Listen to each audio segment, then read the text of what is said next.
Bonsoir à tous et bienvenue.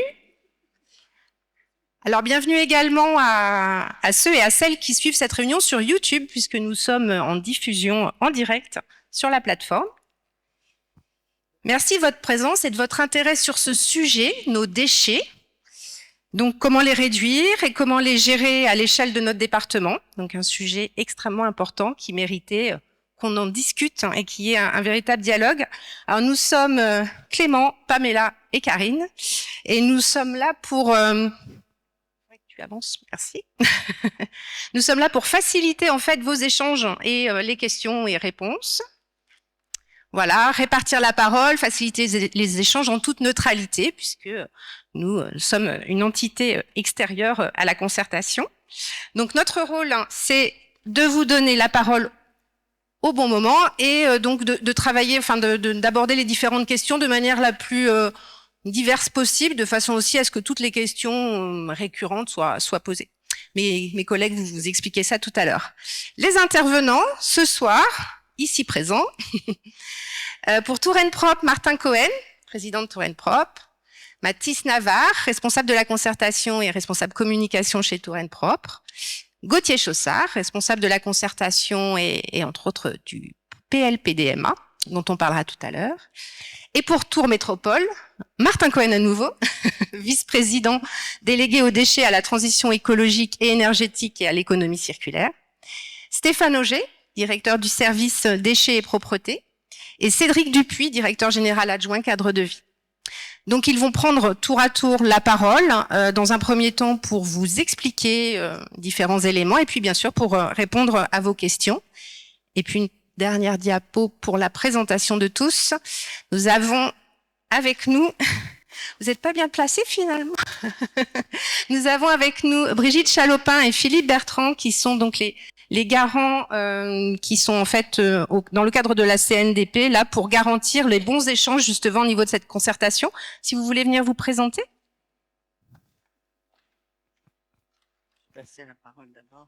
Bien, donc Brigitte Chalopin et Philippe Bertrand, peut-être deux mots sur ce que c'est que la CNDP, donc la Commission nationale du débat public. Vous avez tous entendu parler, je suppose, de la CNIL, de l'ARCOM, du Défenseur des droits. Eh ben, la CNDP, c'est pareil, c'est une autorité administrative indépendante instituée par la loi et en l'occurrence par le Code de l'environnement, dont le rôle est de garantir, d'assurer la bonne information du public sur les projets qui ont une incidence importante sur l'environnement. Alors comment ça se passe? La CNDP doit être saisie obligatoirement par les porteurs de tout projet ayant une incidence importante, potentielle sur l'environnement. Alors les textes définissent des seuils au-dessus desquels cette saisine de la CNDP est obligatoire. Et une fois qu'elle est saisie, la CNDP peut soit décider d'organiser elle-même un débat public qui dure 4 mois, ça c'est le cas pour les très grands projets, ou pour les projets de moindre importance, elle décide de confier aux porteurs de projets l'animation, l'organisation d'une concertation qui dure quelques semaines, ceci sous l'égide de un ou plusieurs garants qu'elle désigne à cet effet.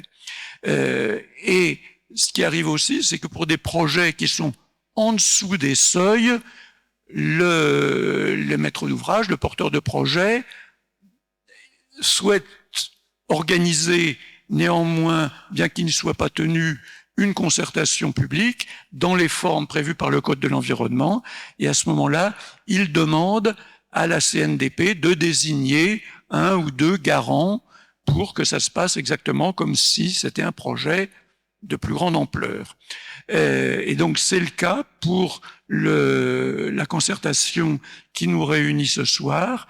La CNDP a été saisie par Touraine Propre, par Tours Métropole Val-de-Loire et par la communauté de communes Chinon-Vienne-et-Loire pour les 3 projets donc en concertation.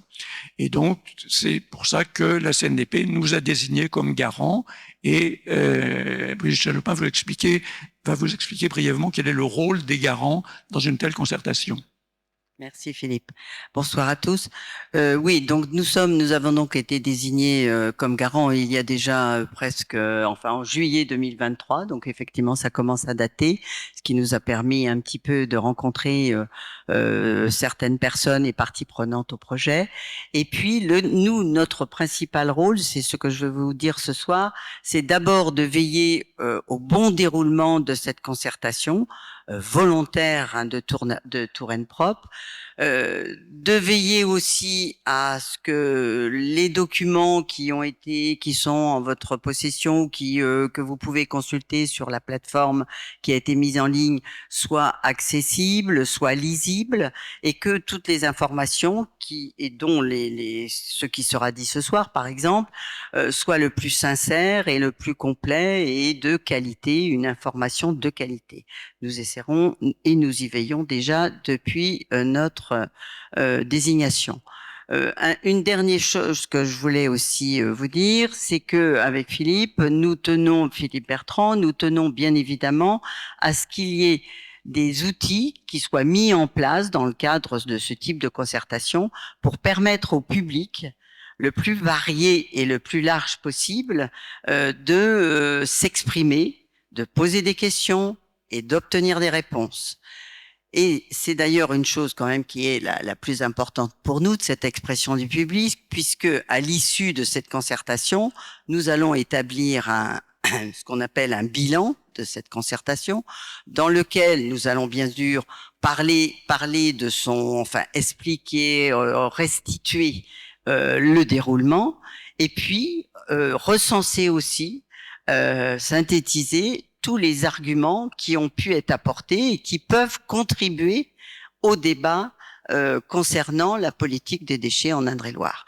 Donc voilà ce que je voulais vous dire concernant notre principal rôle. Nous sommes tous les deux indépendants du maître d'ouvrage, des maîtres d'ouvrage de Touraine Propre. Nous sommes dans notre mission les plus neutres possibles et nous essayons d'être objectifs comme il se doit. Et enfin, ce qu'il faut retenir, c'est que les garants ne s'expriment pas et n'émettent pas d'avis et ne se prononcent pas sur l'opportunité et le contenu des différents projets que Philippe Bertrand tout à l'heure vous a cités. Voilà ce que je voulais, je pense, vous dire. Juste un dernier point, vous trouverez nos adresses mail dans les dossiers, vous les avez là, donc n'hésitez pas si vous voulez faire une remarque, alors non pas sur le projet lui-même, mais sur la façon dont la concertation se déroule, si vous dites mais là je trouve que il y a tel point qui ne va pas, j'ai pas obtenu de réponse, ou etc. Vous pouvez, n'hésitez pas à nous saisir, hein, nous sommes là pour ça. Merci Madame Chalopin et Monsieur Bertrand pour ces précisions. Alors, ce soir, au programme, nous allons aborder le sujet de cette concertation en 3 parties. Dans un premier temps, on va redéfinir pourquoi justement une concertation préalable. Ensuite, pourquoi et comment réduit-on. Et après la partie justement comment réduire nos déchets. Et après la partie comment traiter le reste, puisque c'est en 3 temps, on va prendre des questions du public ciblées sur le sujet qui vient d'être traité. Donc à la fin de chaque temps, nous allons prendre vos questions. Clément va vous expliquer le mode d'emploi. On commencera ces temps par une question qui a été posée via le site et la plateforme de la concertation pour en fait donner la voix au plus grand nombre, même à ceux qui ne sont pas là. Il y aura également en fait, puisque c'est retransmis sur YouTube, donc on va collecter les questions qui arrivent via le fil de discussion. Et on va vraiment vous demander d'écrire vos questions. Pourquoi c'est important? Puisqu'en fait, elles vont abonder justement le dossier de la concertation. Donc, on va garder vos papiers précieusement que nous remettrons à Monsieur Bertrand et Madame Chalopin. Voilà.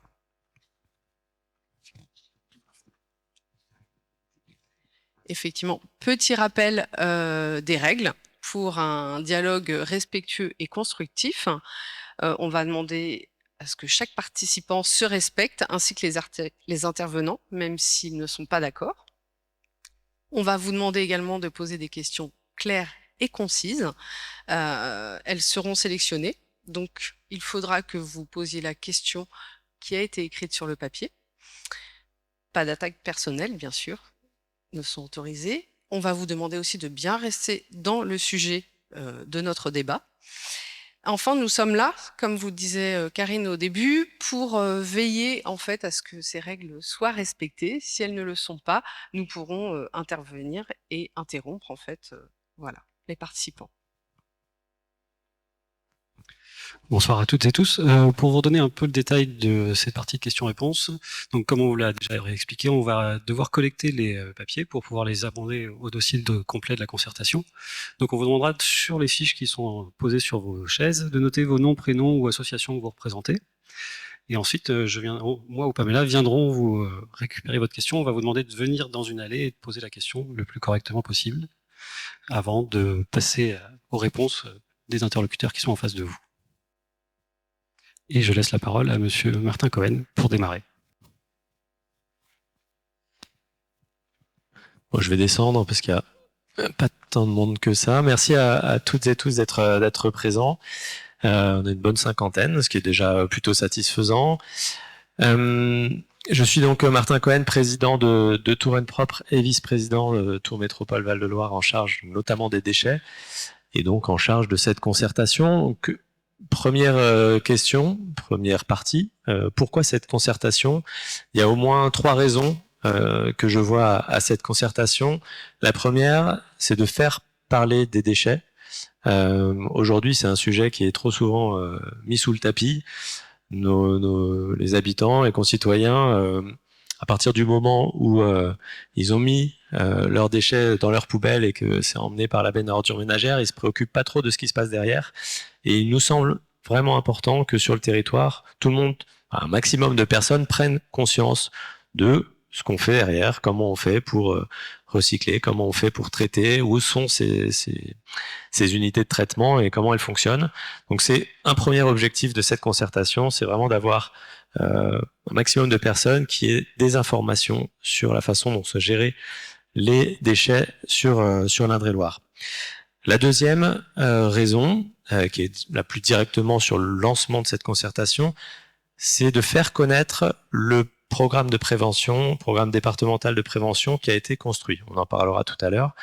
Faire connaître ce plan de prévention, faire connaître la prévention et la promouvoir. Donc c'est un enjeu majeur. Il nous faut absolument réduire nos déchets. On a des montagnes de déchets un peu partout. Aussi, vous avez vu les expositions juste à l'extérieur des anciennes décharges qui se trouvent encore sur l'Indre-et-Loire. Bon, il y a un moment, il va falloir se dire quand même qu'il faut réduire nos déchets. Donc, comment on fait? On a travaillé dessus, on vous propose quelque chose, on pourra en débattre, on pourra amender, mais un gros enjeu à réduire. Et le deuxième, c'est qu'une fois qu'on a réduit, comment on fait pour traiter ça? Aujourd'hui, on est essentiellement sur de l'enfouissement. Comment on fait pour sortir de l'enfouissement pour aller vers d'autres types de traitements?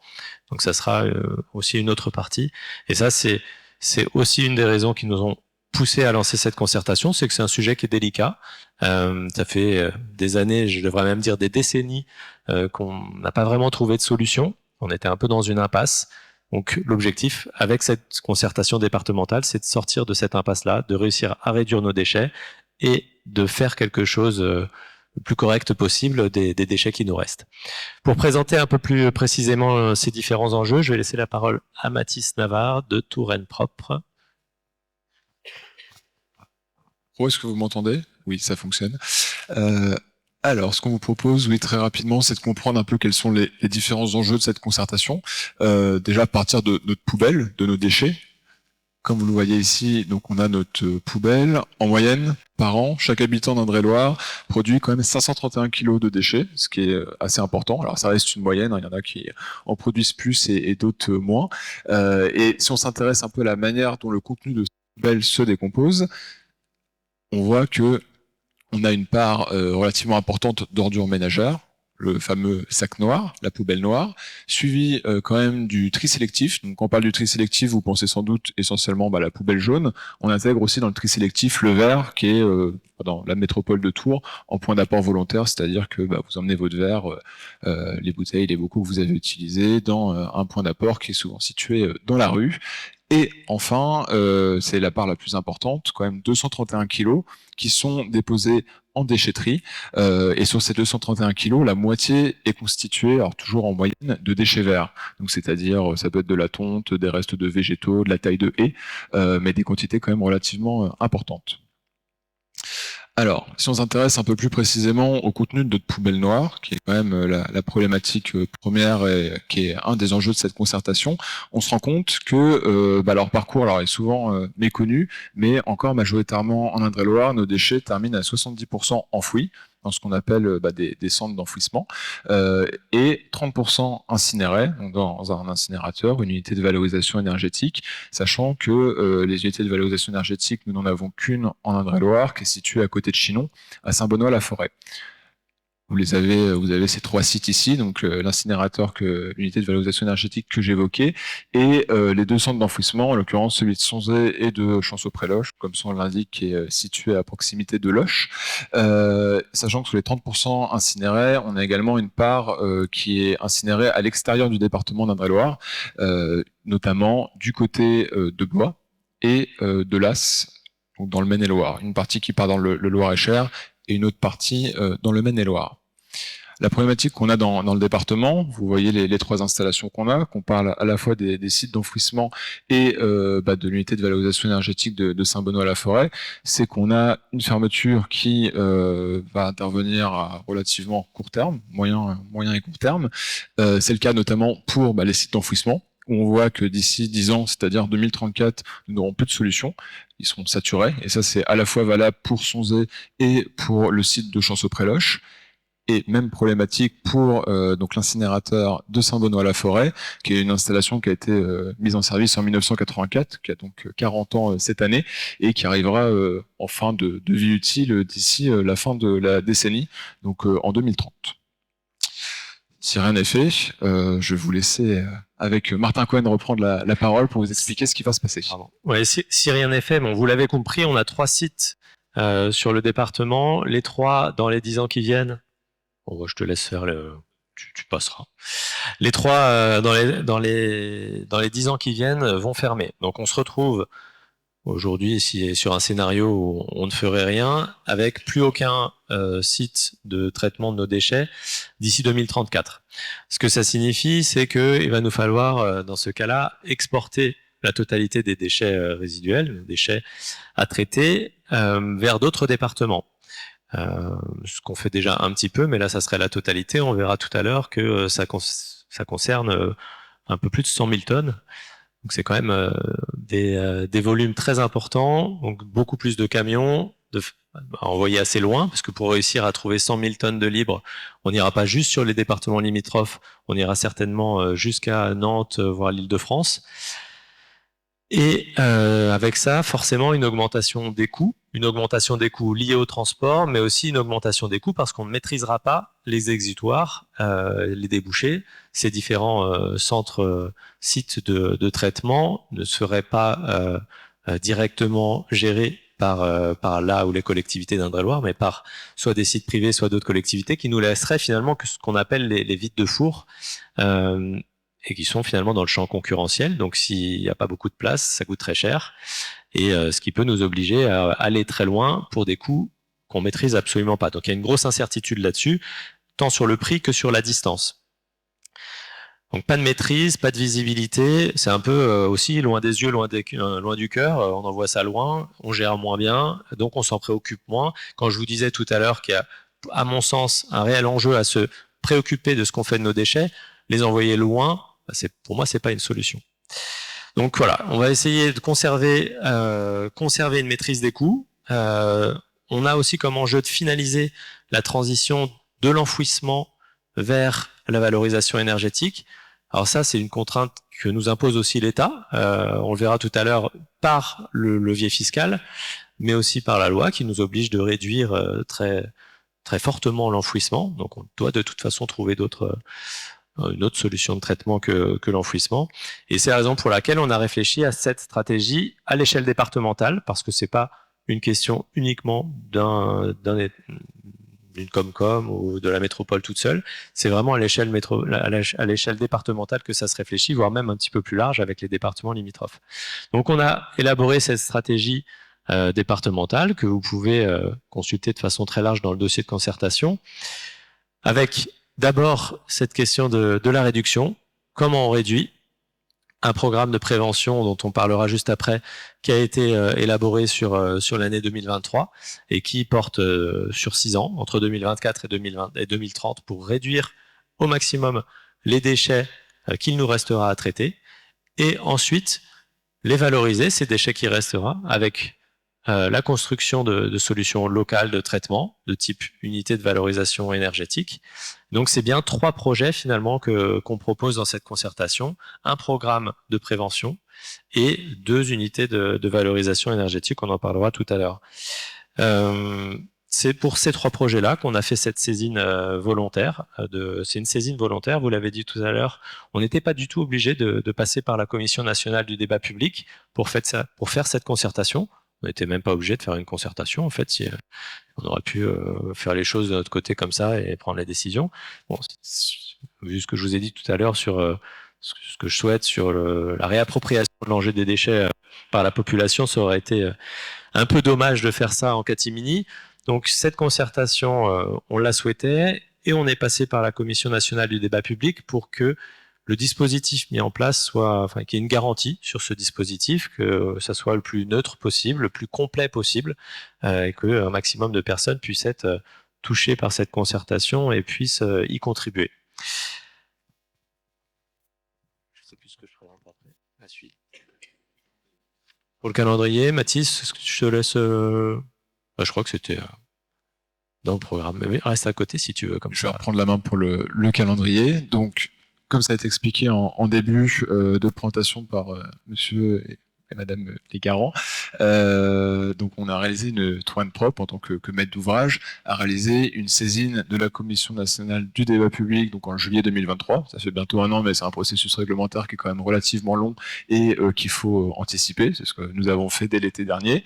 S'en est suivi, vous l'avez évoqué tout à l'heure, la nomination des 2 garants, en l'occurrence madame Chalopin et monsieur Bertrand, qui ont élaboré en co-construction avec l'ensemble des acteurs du territoire, donc les maîtres d'ouvrage, mais aussi les responsables techniques dans les différentes collectivités, les acteurs associatifs également. Il y a eu un certain nombre de rencontres qui ont lieu durant tout l'automne pour aboutir en décembre dernier à l'élaboration de ce qu'on appelle une note de cadrage, c'est-à-dire vraiment le dispositif de concertation. Qu'est-ce que vous nous préconisez de mettre en place pour mobiliser le public le plus largement possible. Donc ça, c'était en décembre dernier. Ce document nous a été rendu. Et dès le début de l'année 2024, une nouvelle étape avec la préparation du dispositif. Donc première, on va dire janvier, février, mars et avril. Et donc nous sommes arrivés depuis 15 jours maintenant dans l'étape de la concertation, 2 mois de concertation, donc du 15 mai au 14 juillet, avec ensuite encore d'autres étapes, ce n'est qu'un début, aussi y avoir, une fois que la concertation est terminée, un certain nombre d'autres points, d'autres moments forts, d'autres périodes que nous allons franchir, donc notamment le bilan des garants qui va être produit d'ici le mois d'août, donc à la fin de l'été, qui fera, comme son nom l'indique, une sorte de synthèse du dispositif de concertation, des contributions qui ont été apportées, et cela, on en parlera tout à l'heure, sur tous les différents canaux qui ont été mobilisés dans le cadre de cette concertation, aussi bien de manière numérique que physique. Et ensuite, les maîtres d'ouvrage, on en parlera un peu plus tard, vont répondre dans un délai de 2 mois, c'est un délai réglementaire qui est incompressible, à ce bilan des garants de manière à justifier, à expliquer ce qui aura été précisé et argumenté dans le bilan des garants. Ensuite, on arrivera donc déjà en fin d'année avec une délibération des collectivités. Et là, les collectivités sont extrêmement nombreuses puisque, on vous l'expliquait avant, on est sur un périmètre qui est quasiment départemental, donc avec un certain nombre de collectivités impliquées. Voilà, et nous sommes ici. Je pense que vous l'avez compris. Pour la partie dispositif, je parlais donc de moyens de mobilisation à la fois numérique et physique. La partie numérique, vous l'avez compris, est quand même un élément clé. Ce n'est pas le seul, mais c'est important de l'avoir en tête, avec notamment cette plateforme de participation citoyenne. Donc un site, concertation.touranneprop.fr, où il vous est possible, depuis déjà le début du mois de mai, de vous informer sur le projet, à la fois sur la partie prévention et la partie traitement. Et également, depuis donc le 15 mai dernier, la possibilité de contribuer directement en ligne, de manière soit individuelle, soit de manière collective, si vous êtes représentant d'une entreprise ou d'une association. Ce n'est pas tout, puisque pour mobiliser un public le plus large possible, on a également recours à un certain nombre de temps forts un peu partout dans le département d'Indre-et-Loire. Le plus présent, c'est quand même, ce sont quand même les 70 débats mobiles. Quand on parle de débats mobiles, ce sont des stands d'information et de participation, justement toujours sur les enjeux de la concertation. Ce qu'il faut retenir, c'est que durant ces 2 mois de concertation, on a un événement minimum tous les jours, voire 2 à 3 événements simultanément. Donc c'est quand même un dispositif assez important. Une exposition itinérante, c'est-à-dire que dans les collectivités recevant du public, vous avez notamment les roll-up que vous voyez ici, plus une possibilité de contribuer avec des registres. Et ça, c'est de manière permanente et durant tout le temps de la concertation dans les halls de mairie, les halls des communautés de communes, par exemple. Également d'autres établissements recevant du public. Une campagne de communication extrêmement importante. Peut-être que si vous habitez Tours et sa métropole, vous avez vu des affiches. Si vous êtes ici ce soir, c'est peut-être aussi via un de ces canaux de communication. Donc l'arrière des bus fil bleu, vous avez une photo sur le côté qui ont revêtu les couleurs de la concertation CAP 2030 depuis la semaine dernière. Également dans les vitrines des commerces, bientôt les affichages à Tours et également dans tout le département. Ensuite, peut-être pour terminer sur la campagne de communication aussi, ça va venir un peu plus tard, mais des messages radio, des spots dans les cinémas, des relais presse également, un important travail de relations presse qui est mis en place. Toujours de manière présentielle, des réunions publiques. Donc il y en a 4 ce soir. C'est la première réunion publique. Il y en aura d'autres un peu partout dans le département. Donc du côté de Chinon, de Sainte-Maure-de-Touraine et du côté de Montbazon, avec une dominante prévention pour Montbazon et Sainte-Maure-de-Touraine, et aussi le sujet du traitement qui est abordé ce soir, et également à Chinon du fait de la localisation des projets de traitement. 2 tables rondes qui permettront d'approfondir un peu plus précisément les enjeux de la concertation. Donc c'est-à-dire une table ronde vraiment axée sur la prévention et une table ronde axée sur le traitement, qui vont arriver très prochainement. Une table ronde, une première dès la semaine prochaine à Neuilly-Pompière, et une deuxième un peu plus tard du côté d'Amboise, qui sera donc la partie traitement sera à Neuilly-Pompière et la partie prévention sera à Amboise.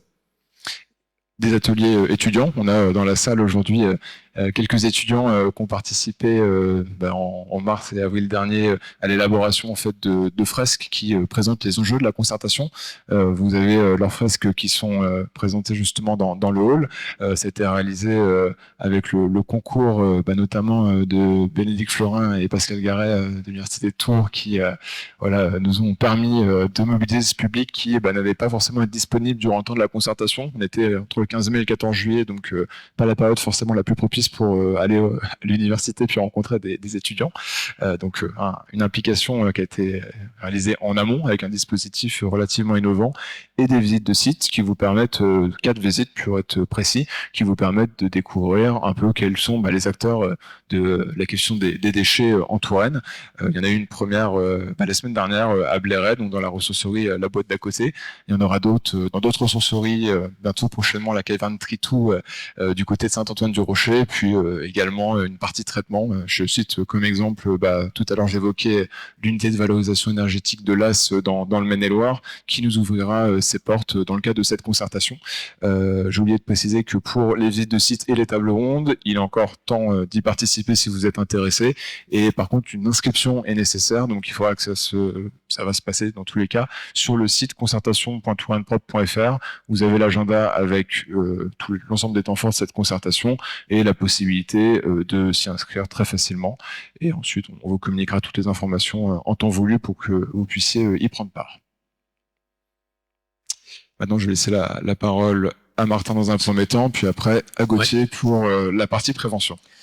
Donc je vous le disais, le premier projet finalement porté à la concertation, c'est le sujet de la réduction. Comment on réduit? Alors déjà, pourquoi on réduit? Avant de se dire comment, on doit réduire nos déchets. Je le disais parce qu'on croule un petit peu sous nos déchets. Sur le département, c'est plus de 300 000 tonnes de déchets qui sont produits, 500 kilos par habitant. Donc déjà, ça c'est colossal. Ça a un coût financier pour la collectivité, pour les habitants, de par les impôts. C'est un coût environnemental. Le traitement, la gestion des déchets, c'est un coût environnemental. Et la production de l'objet qui devient déchet a lui-même un coût aussi. Donc il y a un enjeu environnemental et un enjeu financier à réduire fortement nos déchets et on s'engage là sur un programme de prévention pour les 6 années qui viennent. Comment on a procédé pour pouvoir venir devant vous avec un programme? On a fait une démarche assez innovante parce qu'on vous propose un programme de prévention départemental à l'échelle du département. Toutes les intercos, comme Métropole et les syndicats de déchets du département, ont finalement demandé à Touraine Propre de porter ce programme de prévention, de cette démarche d'élaboration du programme de prévention. Nous avons constitué une commission d'élaboration qui était constituée d'élus, de techniciens des intercos, d'associations, chambres consulaires de la région Centre-Val de Loire. Enfin, l'idée était de toucher un maximum de personnes un petit peu au courant des déchets pour pouvoir élaborer ce plan de prévention, déterminer quelles sont les actions qui peuvent être menées d'ici la fin de la décennie pour réduire les déchets sur le département. Donc c'est 68 personnes qui se sont impliquées. Il y a eu 3 commissions d'élaboration entre septembre et novembre 2023. C'est le premier temps de travail. Derrière, un certain nombre de comités techniques avec les techniciens et les élus des différents territoires pour élaborer la version qui est portée dans ce dossier de concertation que vous pourrez consulter et qu'on va vous présenter un peu succinctement, mais qu'on va vous présenter ce soir. Et je vais laisser la parole à Gauthier pour présenter les différents axes et les actions de ce programme de prévention. Oui. Bonsoir à tous, bonsoir à toutes. Merci d'être là ce soir. C'est cool d'avoir un petit peu de monde pour parler de ces sujets-là. Moi, je suis notamment en charge de la coordination de ce programme départemental. Ça fait à peu près 1 an qu'on travaille dessus avec l'ensemble des communautés de communes, notamment des techniciens. Il y en a quelques-uns dans la salle ce soir. Et donc, je vais vous préciser très rapidement comment s'articule ce programme de prévention. Tous les détails sont dans le dossier de concertation. N'hésitez pas à aller le consulter. Il est notamment téléchargeable sur le site de la plateforme de la concertation. Et donc, il s'articule en 6 axes qui englobent 34 actions différentes.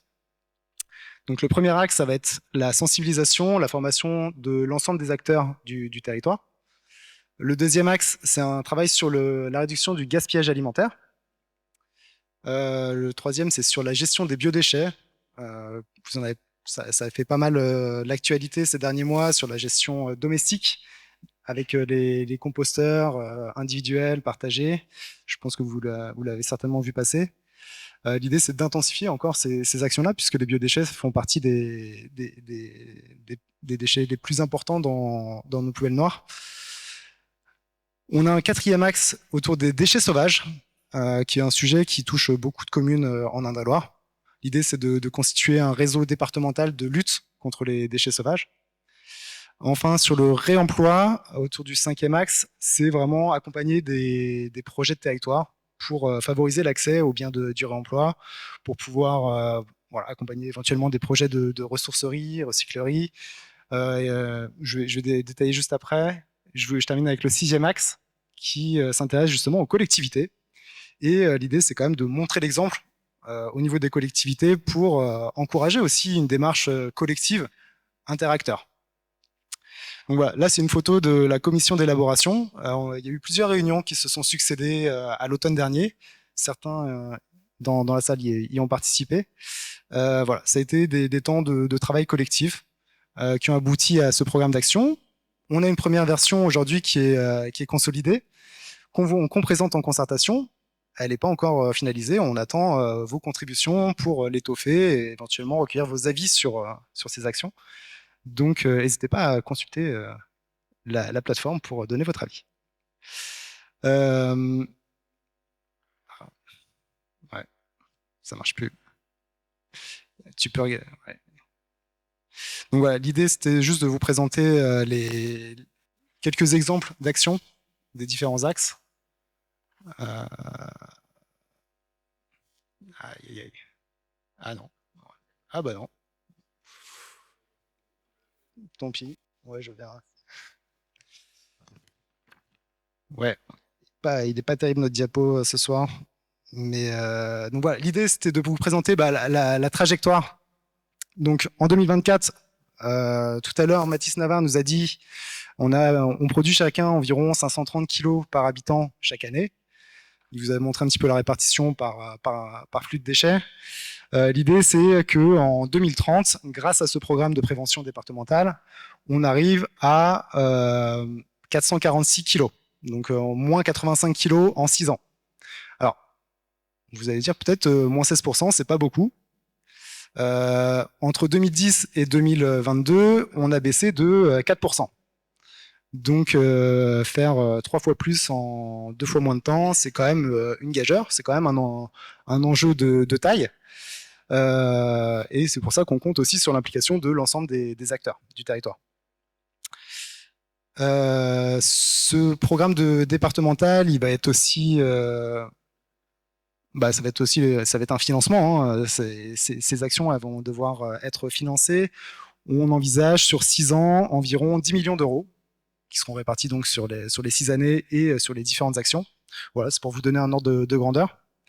Et ces actions, elles vont concerner l'ensemble du département. Il y en aura qui seront départementales, il y en a qui ont plus d'intérêt à être menées au niveau départemental pour mutualiser les moyens.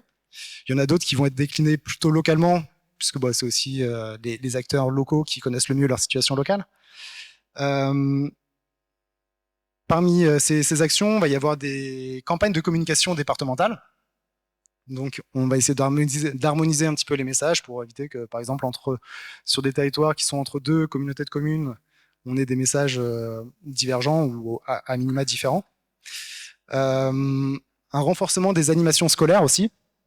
C'est un sujet qu'on va essayer d'investir dans ce programme de prévention parce que, évidemment, la formation des plus jeunes, c'est aussi investir dans les adultes de demain. Un travail aussi sur les entreprises, sur les acteurs professionnels. C'est une source de déchets assez importante en Indre-et-Loire, quasiment équivalente à celle des déchets ménagers produites donc, par les ménages. Donc voilà, des actions de sensibilisation, d'accompagnement, en partenariat notamment avec les chambres consulaires. On a aussi des expérimentations comme la création d'une pépinière de réparatrices. On a aussi l'expérimentation de la consigne du verre qu'on va essayer de mener, alors peut-être sur un petit territoire. On est en train d'essayer de finaliser ça. Comme je vous disais tout à l'heure sur le gaspillage alimentaire, l'idée c'est de rassembler l'ensemble des acteurs du département qui ont un lien avec la chaîne alimentaire pour essayer de voir comment on peut trouver des solutions pour les surplus en fonction des besoins locaux. On a aussi la promotion du jardinage naturel, notamment pour les déchets verts. Les déchets verts, pareil, en déchetterie, c'est la part la plus importante. Sur les 230 kilos par habitant chaque année, ça représente à peu près 80 kilos. Donc c'est un gisement qui est intéressant d'aller chercher. Et sur les déchets sauvages, je vous en ai parlé tout à l'heure, un réseau départemental. Pareil pour le réemploi, l'idée c'est voilà, on s'est rendu compte qu'il y avait quand même beaucoup d'initiatives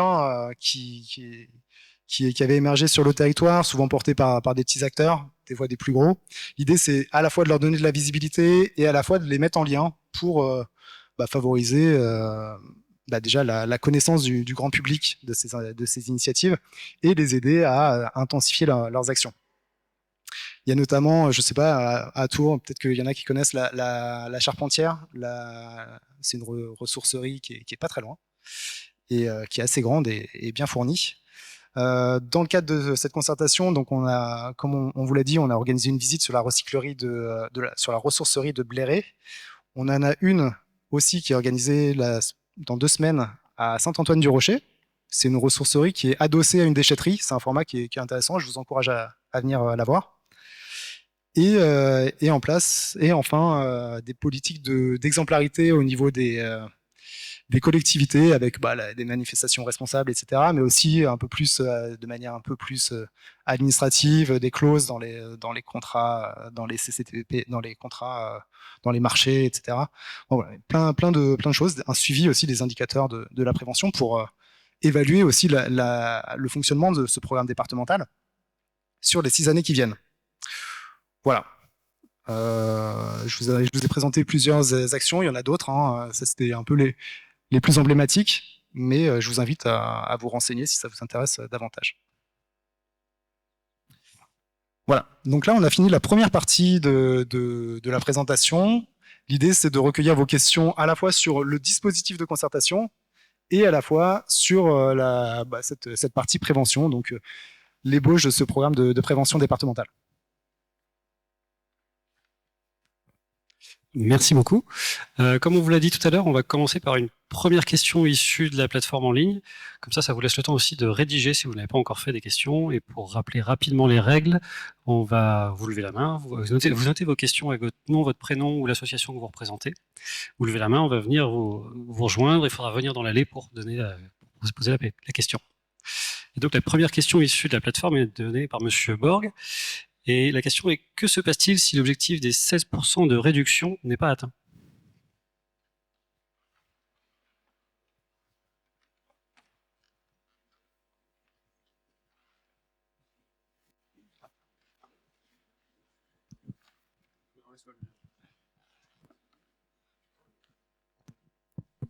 Voilà. Oui, alors la question, qu'est-ce qu'on fait si on n'atteint pas les moins 16%, c'est ça, hein? Exactement. Alors la première des réponses, c'est de s'en rendre compte avant qu'on arrive à 2030. L'objectif, c'est qu'il y ait un suivi à minima annuel de ce programme de prévention pour évaluer les actions au fur et à mesure, évaluer leurs résultats. Donc s'il y a une trajectoire, si la trajectoire qui est suivie n'est pas la bonne, l'objectif est de s'en rendre compte le plus vite possible pour faire évoluer le dispositif, faire évoluer le plan de prévention pour que on rattrape la trajectoire. Donc ça, c'est la première des réponses.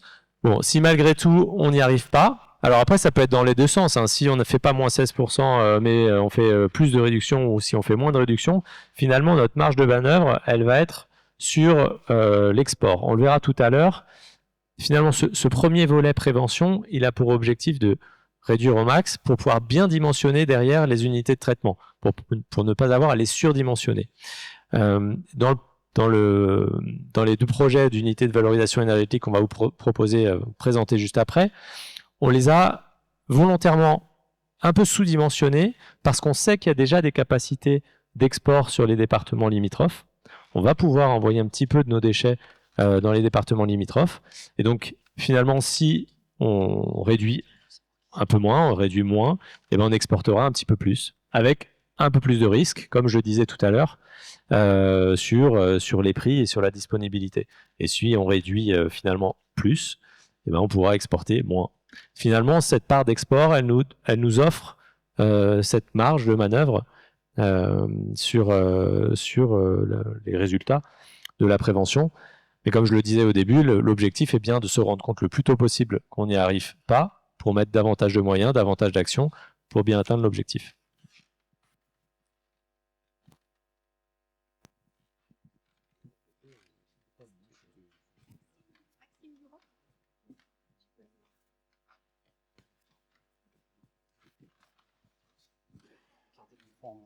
Ça marche. Je le garde. Ah, vous le gardez, ok. Oui, parce que j'en avais noté 2. Alors, je sais pas laquelle. Pose laquelle. Les 2 sont bien, très bien. Alors, je vais commencer par la première. Afin de faire changer les choses, il est essentiel de mobiliser et d'éduquer les parties prenantes, dont les particuliers et les professionnels. Comment comptez-vous amener de la pédagogie concrètement vers ces publics ? Si possible avec des actions concrètes, comme j'ai dit concrètement, si possible non punitives. Voilà. Alors merci pour C'est bon, ça fonctionne? Vous m'entendez? Moi, j'ai pas de retour, mais merci pour votre question. En effet, la question de la sensibilisation, c'est un vrai sujet qui m'intéresse à double titre, étant présent à Touraine Prop depuis déjà plus de 3 ans pour travailler justement sur la question de la sensibilisation, où j'ai réalisé mon doctorat sur cette thématique. Un des premiers résultats, et j'ai cité tout à l'heure, c'était d'expliquer ce que devient notre poubelle déjà une fois qu'elle a disparu de notre champ de vision. Parce qu'en fait, ce qui se passe actuellement, c'est que une fois que la poubelle a été collectée, notamment la poubelle noire, voilà, loin des yeux, loin du cœur, on avait cette citation tout à l'heure, je crois que c'est Martin Cohen qui l'avait. L'idée, c'est aussi d'expliquer qu'est-ce qui se passe après, parce qu'en fait, quand la poubelle disparaît de notre champ de vision, c'est le début d'un cycle qui est très important. Donc, c'est un peu ce que j'ai appelé la spectacularisation de la vie du déchet, c'est-à-dire comment est-ce qu'on fait preuve de pédagogie pour dire que, en fait, le déchet a, dans tous les cas, un impact environnemental extrêmement fort. On a parlé de l'enfouissement, d'incinération. Dans tous les cas, ce sont des solutions qui ont des impacts environnementaux. Alors, plus ou moins selon les solutions et les distances aussi parcourues. C'était un des sujets qui a été évoqué tout à l'heure. Donc, un des premiers leviers de sensibilisation, c'est ça, c'est vraiment faire prendre conscience des différents impacts socio-économiques, environnementaux et économiques de nos déchets. Donc ça va être déployé notamment dans le cadre du programme local de prévention des déchets ménagers assimilés pour la période 2024-2030 que Gauthier Chaussard a détaillé tout à l'heure, notamment via des campagnes de communication départementale. Il est vrai que cette concertation, c'est un premier essai aussi. C'est la première fois qu'on communique aussi largement sur les enjeux de prévention et de traitement, de prévention et de traitement en Touraine. Et ça en appelle d'autres, en fait, puisque dans les années à venir, sur la période 2024-2030, on va mobiliser à minima une fois par an, mais sans doute plus, des campagnes de communication qui toucheront les particuliers, comme vous l'évoquez, sur des supports extrêmement diversifiés, à la fois du physique, avec de l'affichage, des livrets de sensibilisation, des actions de sensibilisation, et puis également sur des supports numériques, la plateforme de Touraine Prop qui est amenée à se développer, et puis également avec le concours de l'ensemble des collectivités adhérentes au syndicat Touraine Prop.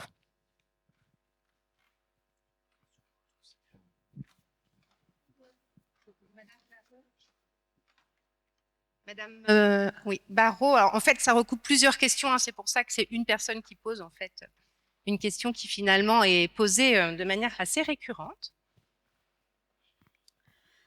Merci de prendre ma question. L'ADEME préconise la tarification incitative pour réduire notablement les ordures ménagères résiduelles d'au moins 50%.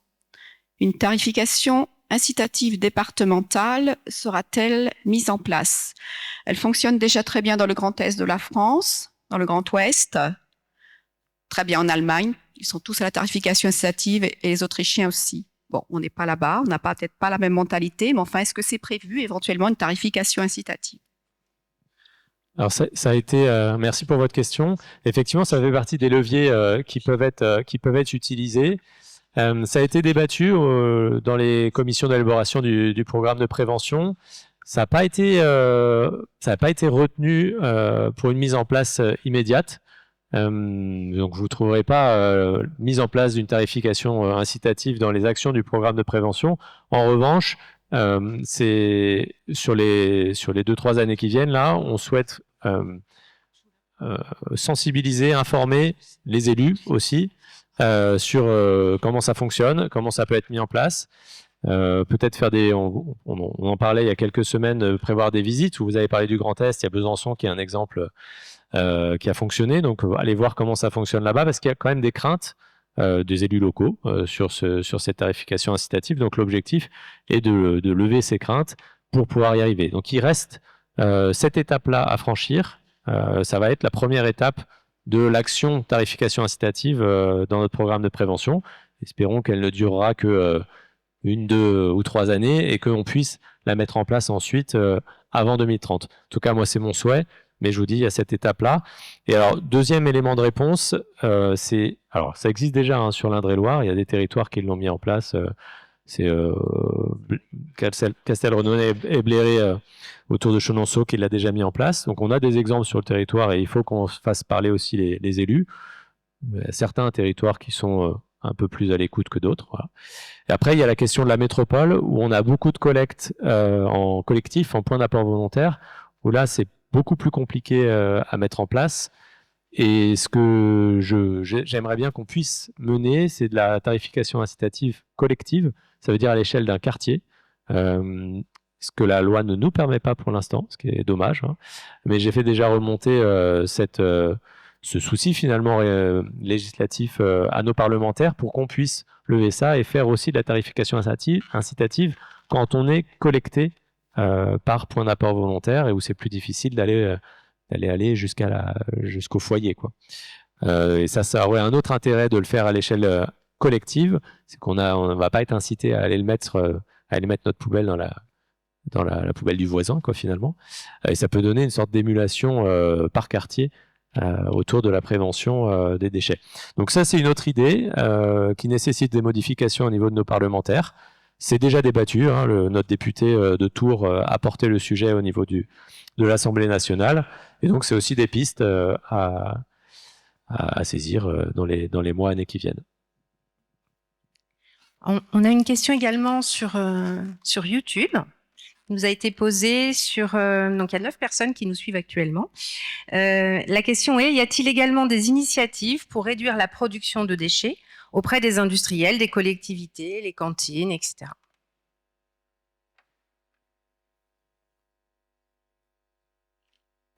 La question, c'est est-ce qu'il y a des initiatives au niveau des entreprises, des collectivités et des industriels?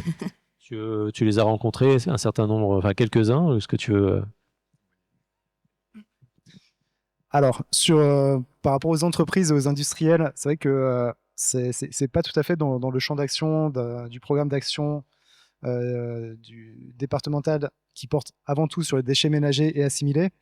Nous, on a quand même voulu intégrer ces déchets-là dans certaines de ces actions. On en parlait tout à l'heure, c'était une des questions une des premières questions.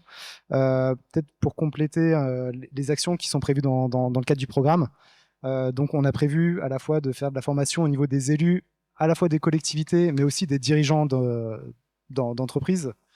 On a aussi prévu, pour sensibiliser les entreprises, de favoriser, d'encourager les audits déchets pour mieux connaître en fait déjà son gisement industriel et ensuite pouvoir mettre en lien avec des acteurs locaux qui peuvent prendre en charge ces déchets avant qu'ils deviennent des déchets. C'est par exemple une initiative portée sur le territoire d'Amboise par l'association Neva qui va voir des entreprises qui regardent ce qu'ils ont dans leur production de déchets. Bon, du coup, je recommence pas depuis le début. C'est bon. Donc, oui, c'est vrai que c'est mieux. Donc, oui, il y a déjà des acteurs qui font ce travail d'aller démarcher les entreprises. Nous, on a un regard assez limité en fait sur les actions qui sont déjà portées par les entreprises. Alors, nous, Touraine propre, les collectivités ont un regard un peu plus précis au regard des marchés publics, notamment qu'ils ont avec les acteurs, hein, par exemple les grands groupes qui traitent actuellement les déchets. Sur les entreprises d'Indre-et-Loire, on a une idée approximative déjà du gisement que ça représente à l'échelle du département. C'est des données qui sont très compliquées à agréger et sur lesquelles voilà, on a des ordres de grandeur plus que des données précises. Voilà. Ouais. Ouais, je voulais compléter sur la partie collectivité, puisque en tant qu'élu et ville de Tours et Tours Métropole, directement en charge de ces sujets-là, je peux essayer de témoigner des initiatives, en particulier la mise en place ce qu'on appelle les SPASER, les schémas de promotion des achats socialement et écologiquement responsables. Alors, dedans, il y a tout un panel d'actions liées à l'impact que peuvent avoir les achats des collectivités donc sur l'environnement ou le social sur le territoire. Et donc, il y a dans ces SPASER et Ville de Tours et Tours Métropole un volet autour des déchets. Comment faire en sorte que la collectivité directement réduise ses déchets. Par exemple, on a mis en place des critères de réparabilité des différents matériels, outils qu'on achète. On a mis en place des achats de seconde main, par exemple, tous les mobiliers qui sont achetés depuis 2023 par la ville de Tours sont des mobiliers d'occasion c'est du reconditionné, hein, comme on fait aujourd'hui très classiquement sur des téléphones par exemple. On le fait sur le mobilier, ça se fait de plus en plus. Et donc on s'y est mis côté ville de Tours. Donc voilà, avec des actions comme ça, on peut réduire nos déchets. Et puis on a aussi un levier sur les déchets produits par nos concitoyens, les habitants des territoires, par le geste, les pousser aussi au geste de tri. Alors on n'est pas sur de la réduction de déchets, on va être plutôt sur un meilleur tri. Et on va mettre en place très prochainement de la collecte séparée, biflux finalement, au niveau de Tours Métropole, ville de Tours, pour qu'il y ait davantage de tri aussi sur l'espace public et qu'on évite d'aller mettre ces déchets-là à l'enfouissement ou à l'incinération. Voilà, en petit complément. Et tu disais qu'on évaluait mal les déchets des entreprises, mais dans l'évaluation, c'est quand même le même ordre de grandeur que les déchets des particuliers. Il faut l'avoir en tête. Je vous disais, en gros, 300 000 tonnes de déchets produits par les particuliers, c'est 300 000 tonnes, en gros. Hein. L'ordre de grandeur, c'est... Enfin, les évaluations, c'est entre 150 000 et 400 000. Vous voyez que la fourchette est large, ils sont mal connus. Mais voilà, l'ordre de grandeur, c'est quand même ça. Donc, c'est un sujet, les entreprises, mais ça sort un petit peu du service public de gestion des déchets. Nous, on doit se charger des déchets ménagers et assimilés. Mais voilà, ça reste un gisement très conséquent et donc il va falloir aussi s'y atteler. Ouais, juste pour compléter hein, sur les actions effectivement qui sont à la disposition aussi des entreprises, il y a une plateforme qui s'appelle Hub Eco qui est développée par la métropole et qui vise justement à mettre en contact différentes entreprises du secteur, puisqu'on sait que pour certaines entreprises un déchet peut être un gisement pour une autre. Donc là ça a été une initiative hein, qui est en place depuis un petit moment déjà. Qui fonctionne plutôt bien en fait. Donc c'est vraiment des actions en fait qui visent à mettre en cohérence justement les dispositifs pour les uns et pour les autres et qui fonctionnent plutôt bien. Merci. Il y a un complément de réponse, non? Non. Donc on va passer à une dernière question. Je vous rappelle que si vos questions ne sont pas posées à l'oral ce soir, vous pouvez nous laisser les fiches à nouveau qui seront versées au dossier de la concertation globale et également aller les déposer sur le site de la concertation. Et donc une question de monsieur Pascal Garret qui est ici. Bonsoir. C'est une question ou un constat. J'ai entendu l'objectif donc de réduire d'ici 2030 à peu près 85 kilos par habitant. Donc, on passerait de 531 à moins. Moi, je trouve que c'est pas très ambitieux parce que si on reprend le décompte de ce qui compose ces 531 kilos, il y a donc une grosse partie en déchetterie, dont j'ai entendu 80 kilos de déchets verts. Pour moi, le déchet vert, c'est pas vraiment un déchet déjà. Ça se gère. Ça part ni en enfouissement, ni en incinération. Il y a quand même la question aussi dans les ordures ménagères de l'organique qui normalement va sortir des ordures ménagères. Donc moi dans ces cas-là, les 85 kilos de réduction, ils sont déjà acquis quasiment aujourd'hui. Et pourquoi on se pose pas un objectif plus ambitieux? Parce qu'il y a quand même toute cette question des emballages qui ne concernent pas seulement les particuliers, qui concernent quand même les producteurs d'emballages, les industriels, etc. Et voilà, moi, désolé de faire cette critique, hein, mais elle n'est pas que contre vous, hein, elle est contre un peu tout le monde. Je trouve qu'il faudrait peut-être aller bien au-delà de ces 85 kilos. Voilà, je ne sais pas ce que vous avez à répondre à ça, désolé. Alors, je suis d'accord, si on décortique notre poubelle, on peut aller bien au-delà, et quand on est bien sensibilisé et qu'on agit pour notre réduction des déchets, nos poubelles, elles peuvent fondre vite. Tout l'enjeu est de réussir à toucher un maximum de personnes, à sensibiliser un maximum de personnes à ça, à la trajectoire zéro déchet finalement. Gauthier le disait tout à l'heure, en 12 ans, on a fait moins 4%. Là, on vous propose 3 fois plus en 2 fois moins de temps. Pour moi, finalement, c'est un objectif minimum. Moins 16%, c'est le minimum. C'est d'ailleurs ce que nous demande de faire la loi. Donc voilà, moi ce que je vous dis, c'est qu'il faut au moins qu'on s'engage à respecter la loi. Après, je suis d'accord, on peut faire beaucoup plus. Enfin, moi-même, dans ma vie personnelle, je l'ai mis en pratique et alors je vais pas peser, il faudrait qu'un jour je pèse, mais je sais que je suis à beaucoup moins que les 400 kilos par habitant qu'on indique ici. Mais voilà. Quand individuellement on est touché par cette question-là, on arrive à faire beaucoup moins. Maintenant, il faut qu'on arrive à il faudrait qu'on soit beaucoup plus dans la salle, par exemple. On a essayé on en a parlé. On a une campagne de com qui est quand même assez significative. Et pour autant, on est une cinquantaine aujourd'hui. Donc, est-ce qu'on arrivera à toucher 100 000, 200 000, 300 000 personnes dans les 6 ans? J'espère. C'est pas garanti. On n'a pas encore réussi les 10 dernières années. Bon, voilà, moi je peux pas dire plus, c'est que c'est un objectif mini, on peut faire mieux si on arrive tous à toucher. Alors peut-être qu'il faudrait que chacun il y en a qui le font déjà. Chacun autour de vous arrive à toucher 10, 15, 20 personnes, on y arrivera peut-être au fur et à mesure. Mais voilà, c'est plutôt la vitesse, la dynamique qu'on arrivera à mettre en place de sensibilisation de la population. Je sais pas si vous voulez compléter les uns les autres, mais voilà. Parce qu'on le sait depuis longtemps, hein, Pascal, que on peut faire beaucoup moins. Et pour autant, on a fait moins 4%. Après, le moins 85 kilos, je complète quand même un petit peu. Le moins 85 kilos, il touche bien toutes les parts de nos déchets. On se dit pas, on va faire juste l'effort sur le déchet vert et on a réussi. Hein. Il y a bien à réduire la part de nos ordures ménagères résiduelles, celle qui nous intéresse beaucoup parce que c'est celle qui va dimensionner les outils de traitement dont on parlera juste après. Mais c'est aussi réduire la part du tout venant dans les déchetteries. C'est aussi réduire la part du sélectif parce que le recyclage, le tri, c'est mieux que la valorisation énergétique, mais c'est pas la panacée. On en parlera tout à l'heure.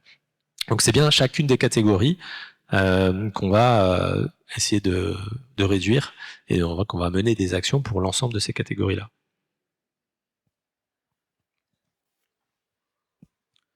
On passe à la suite.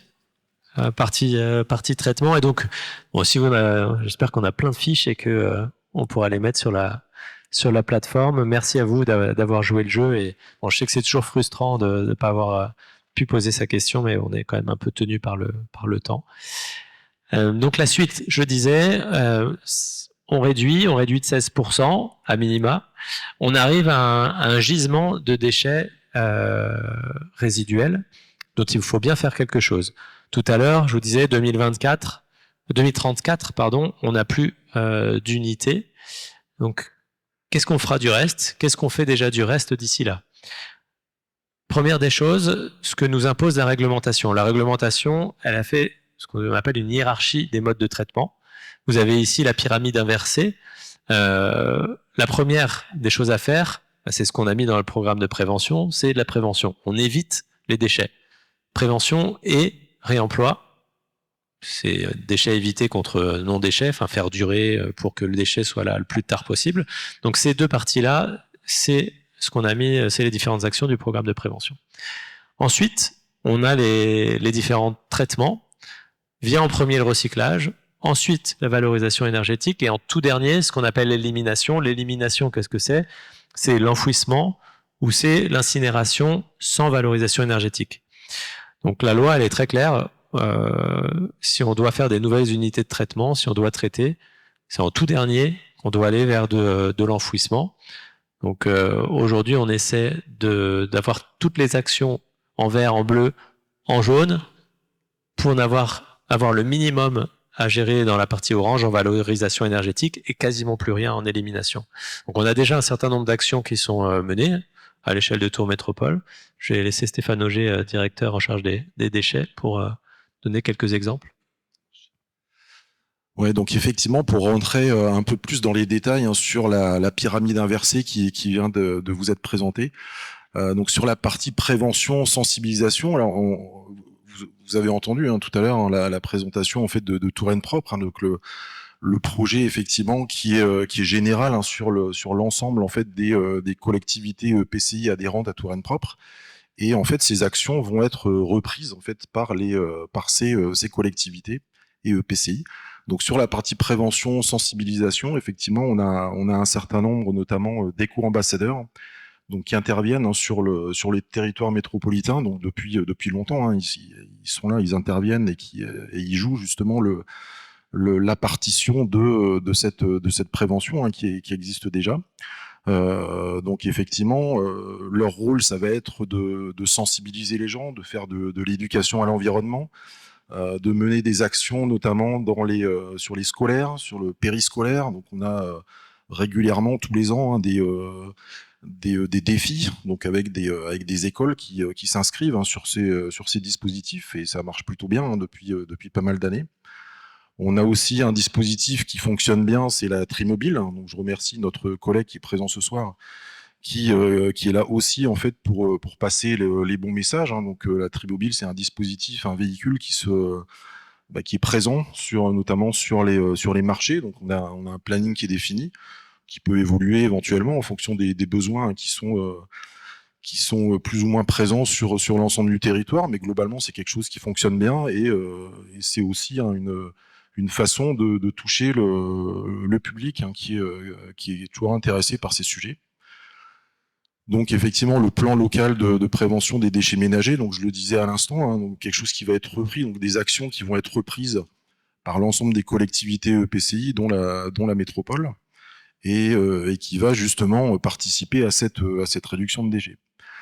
Et on a des actions donc qui sont déjà en place et qui vont être amplifiées dans les années à venir, donc notamment le compostage, donc les composteurs individuels et les composteurs partagés. Donc c'est aujourd'hui on a environ 25 000 composteurs qui sont sur l'ensemble du territoire. C'est pareil, c'est des actions qui fonctionnent très bien. On a beaucoup en fait de gens qui s'inscrivent dans cette démarche-là. Des composteurs partagés, on en a plus d'une centaine, à peu près 120 aujourd'hui. Et c'est des actions aussi qui vont être déployées en fonction des possibilités sur l'ensemble du territoire et sur l'adhésion évidemment des élus locaux. Donc sur la partie effectivement réemploi, donc ça a été évoqué tout à l'heure aussi, l'intégration des matériaux recyclés, notamment dans les CCTP, donc le cahier des clauses techniques particulières. Là on touche la commande publique, la mise en concurrence dans nos marchés publics. Donc là c'est des rubriques qui sont intéressantes pour nous et qui participent aussi à la réduction des déchets. Tout ce qui est caisson de réemploi dans les déchetteries. Ça, c'est aussi des dispositifs qui sont déjà en place et qui vont s'accentuer dans les années à venir, en fonction aussi de la possibilité et de la place qu'on peut avoir dans nos différents sites. Mais encore une fois, c'est aussi des choses qui fonctionnent bien et qui fonctionnent aussi par rapport aux partenariats qu'on a aujourd'hui, donc notamment avec Veloop, Tri37, Repère Café et Emmaüs, donc qui sont des associations notamment et qui participent aussi à la réduction des déchets, qui accompagnent les collectivités EPCI justement pour faire une partie du travail de terrain et qui nous aide aussi pas mal en fait dans ces démarches-là. Donc tout ce qui est recyclage, effectivement, on a mis en place en fait une extension des consignes de tri. Donc il y a un peu plus d'1 an et notamment en fait avec aussi la mise en place, alors ça s'est fait un peu en décalé, on a réussi à anticiper l'extension des consignes de tri dans notre ancien centre de tri. Aujourd'hui on a pu inaugurer le nouveau centre de tri de Parcé-Mélé qui est en service depuis quelques mois, depuis fin 2023 et qui est suffisamment en théorie dimensionné justement pour prendre en charge cette extension des consignes de tri sur l'ensemble des collectivités adhérentes à l'équipement. Ensuite, on a une partie sur le tri sur les marchés alimentaires. Donc ça, c'est aussi des dispositifs qui sont déjà en place sur certains marchés et qu'on est en train d'essayer de généraliser sur l'ensemble des marchés de plein air, donc sur les différentes collectivités du territoire tout métropole.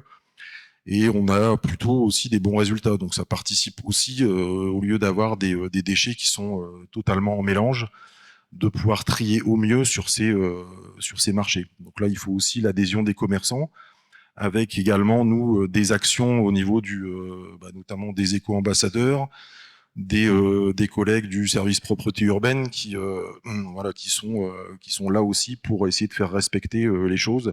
Et on voit qu'on a plutôt des bons résultats sur ces dispositifs mis en place. Et fin 2025, donc l'unité de valorisation des biodéchets. Donc là, on évoquait tout à l'heure la délégation de service public qui a été décidée en fait par Tours Métropole pour extraire une partie en fait de la poubelle d'Ouar, donc la partie biodéchets, déchets alimentaires, restes alimentaires, qui va être traitée dans une usine de valorisation qui sera sur le territoire et qui va effectivement permettre de faire maigrir cette poubelle d'ordures ménagères.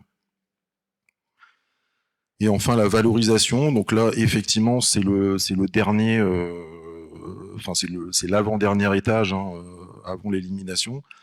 La partie valorisation, donc quand on n'a pas réussi en fait à traiter le sujet dans les trois parties qui sont plus hauts, on essaye justement de construire des dispositifs qui sont le plus vertueux possible. Donc là, effectivement, on a une partie de nos déchets qui vont à l'usine de valorisation énergétique de Blois. Donc ça, c'est déjà en place. Donc c'est un peu plus de 15% de nos déchets qui va là-bas. Et ensuite, le projet, effectivement, le futur projet en fait d'usine de valorisation énergétique, avec la possibilité au maximum en fait de réussir à récupérer de la chaleur. Donc on en parlera un peu plus tard, tout à l'heure dans l'exposé. Mais voilà, le but c'est d'essayer de construire un équipement le plus vertueux possible, évidemment de nouvelle génération. Et ensuite, donc une fois que tout ça, ça a été testé, et puis qu'il nous reste encore des choses, c'est la partie effectivement élimination. Donc aujourd'hui, on a une grosse partie en fait, comme Martin Cohen le disait tout à l'heure, qui part en enfouissement. Donc bien évidemment, en fait, toutes les étapes qui précèdent cette partie élimination sont importantes, et on s'attache à essayer justement d'éviter cette élimination. Donc voilà à peu près pour la partie des solutions. Je repasse la parole. Ouais, je vais poursuivre un petit peu pour essayer de se centrer sur le projet métropolitain. Alors avant ça, on va prendre d'abord un petit peu de recul pour parler des tonnages à l'échelle de l'Indre-et-Loire. Donc on le disait, échelle Indre-et-Loire, on a 70% d'enfouissement, 30% d'incinération. Donc déjà, on a comme enjeu, comme obligation réglementaire de faire passer une partie de ces 70% d'enfouissement vers l'incinération. Et quand on regarde les tonnages, vous avez ici ce qu'on a à traiter aujourd'hui. C'est 165 000 tonnes, c'était 165 000 tonnes en 2021. Et donc, après mise en place du programme de prévention, si on réussit à faire ces moins 16 à minima, on aura 138 000 tonnes de déchets à traiter. Et si on veut pas les mettre en enfouissement, on n'aura pas d'autre solution aujourd'hui. Enfin, en 2030, il y aura plus l'incinérateur de Chinon. Il y aura un des deux sites d'enfouissement qui sera fermé, le dernier qui sera quasiment à saturation. Donc, de toute façon, il y aura pas d'autre solution que l'enfouissement, et pas pour la totalité en 2030. Donc, il faudra trouver des solutions. 138 000 tonnes.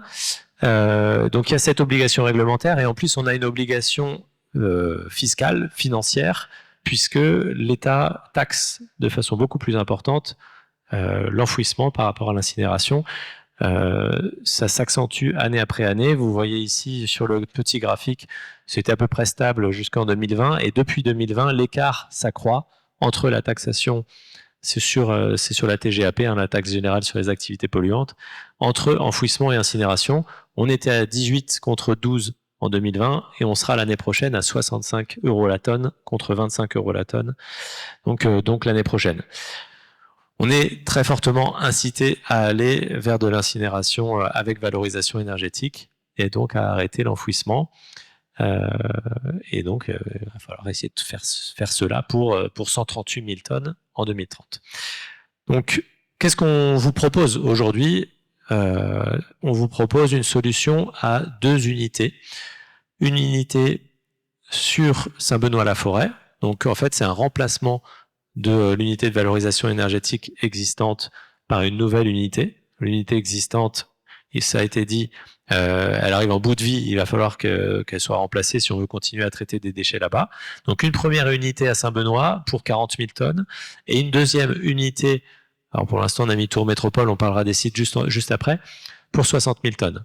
Vous allez me dire, ça fait 100 000 tonnes, ça fait pas 138 000 tonnes, c'est fait exprès, c'est parce que je vous le disais comme évoqué tout à l'heure, il y a une partie des déchets qu'on compte exporter sur les départements limitrophes, parce qu'il y a déjà de la disponibilité dans des incinérateurs ou une unité de valorisation énergétique existante.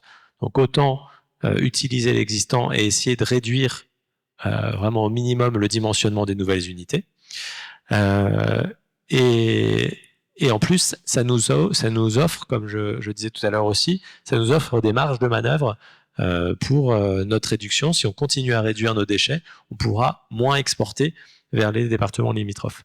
Donc, on sait que on a à peu près une réserve de 40 000 tonnes d'exportation possible. On a une réserve qui est déjà réservée totalement. C'est contractualisé avec le Maine-et-Loire. La métropole a contractualisé avec l'unité de valorisation énergétique de l'As dans le Maine-et-Loire pour un tiers de ces déchets à traiter. C'est à peu près entre 15 et 20 000 tonnes en fonction de la réduction qu'on fera. Donc il y a 15 à 20 000 tonnes qui sont réservées. Le reste, ça sera en fonction des vides de four qu'il y aura. Mais on est à peu près convaincu qu'on aura ces vides de four pour pouvoir exporter. Donc voilà, 2 unités dimensionnées au plus juste, 100 000 tonnes, pour ne pas construire trop gros et ne pas être parce que c'est des unités qui ont besoin d'être alimentées à quasi charge maximale en permanence. Donc on préfère dimensionner vraiment au plus juste pour éviter d'avoir à aller chercher des déchets sur d'autres régions pour remplir les fours de ces unités. Le projet Tours Métropole, le projet métropolitain, alors on dit Tours Métropole, mais je tiens à le dire quand même, sur ce projet-là, on travaille en partenariat avec 2 communautés de communes, la communauté de communes Gâtine-Racan et la communauté de communes Touraine-Est-Vallée, qui sont partenaires du projet, et dans les 60 000 tonnes qui pourraient être envoyées sur cette unité, on aura des tonnages qui viendront de ces 2 communautés de communes. On va parler des sites envisagés. Donc là, on est vraiment sur l'unité Tours Métropole, Gâtine-Racan, Touraine-Est-Vallée. On a 3 sites qu'on a proposés à la concertation. Si on a proposé 3 sites, c'est que c'est pas fixé, qu'on est bien dans une concertation et que donc vous avez tous votre mot à dire. Le choix, il se fera après la concertation. Donc, le premier site, peut-être avant de parler des sites, bon, je vais le faire en même temps, mais il faut avoir en tête que c'est pas évident du tout de trouver des sites pour installer des unités de valorisation énergétique. Il y a plein de contraintes qui s'imposent à nous. La première, c'est la taille. C'est quand même assez gros. On a besoin de 5, 7, 9 hectares pour pouvoir installer ces unités. Ça se trouve pas comme ça, en tout cas pas sur Tours Métropole. C'est pas du tout évident de trouver de telles surfaces. La deuxième, c'est qu'il faut qu'il y ait une desserte assez efficace aux routières, parce qu'on a quand même nos bennes à ordures à envoyer là-bas ou des camions à envoyer là-bas. Donc on va faire ça plutôt sur des grosses routes et plutôt loin de riverains pour éviter de gêner par ces camions. L'unité en elle-même, on va essayer de la positionner à distance de premier riverain pour éviter toute nuisance. Et dans l'idéal, il faudrait que ces unités, elles soient à proximité immédiate de puits de chaleur, parce que ces unités de valorisation énergétique, elles produisent beaucoup de chaleur. En fait, on brûle des déchets. Et l'idéal, c'est quand même que cette chaleur, elle serve au maximum. Donc plutôt sous forme de chaleur quand on peut. Sinon, on peut la transformer sous forme d'électricité. On verra les quantités tout à l'heure. Mais il y a toujours une perte de rendement.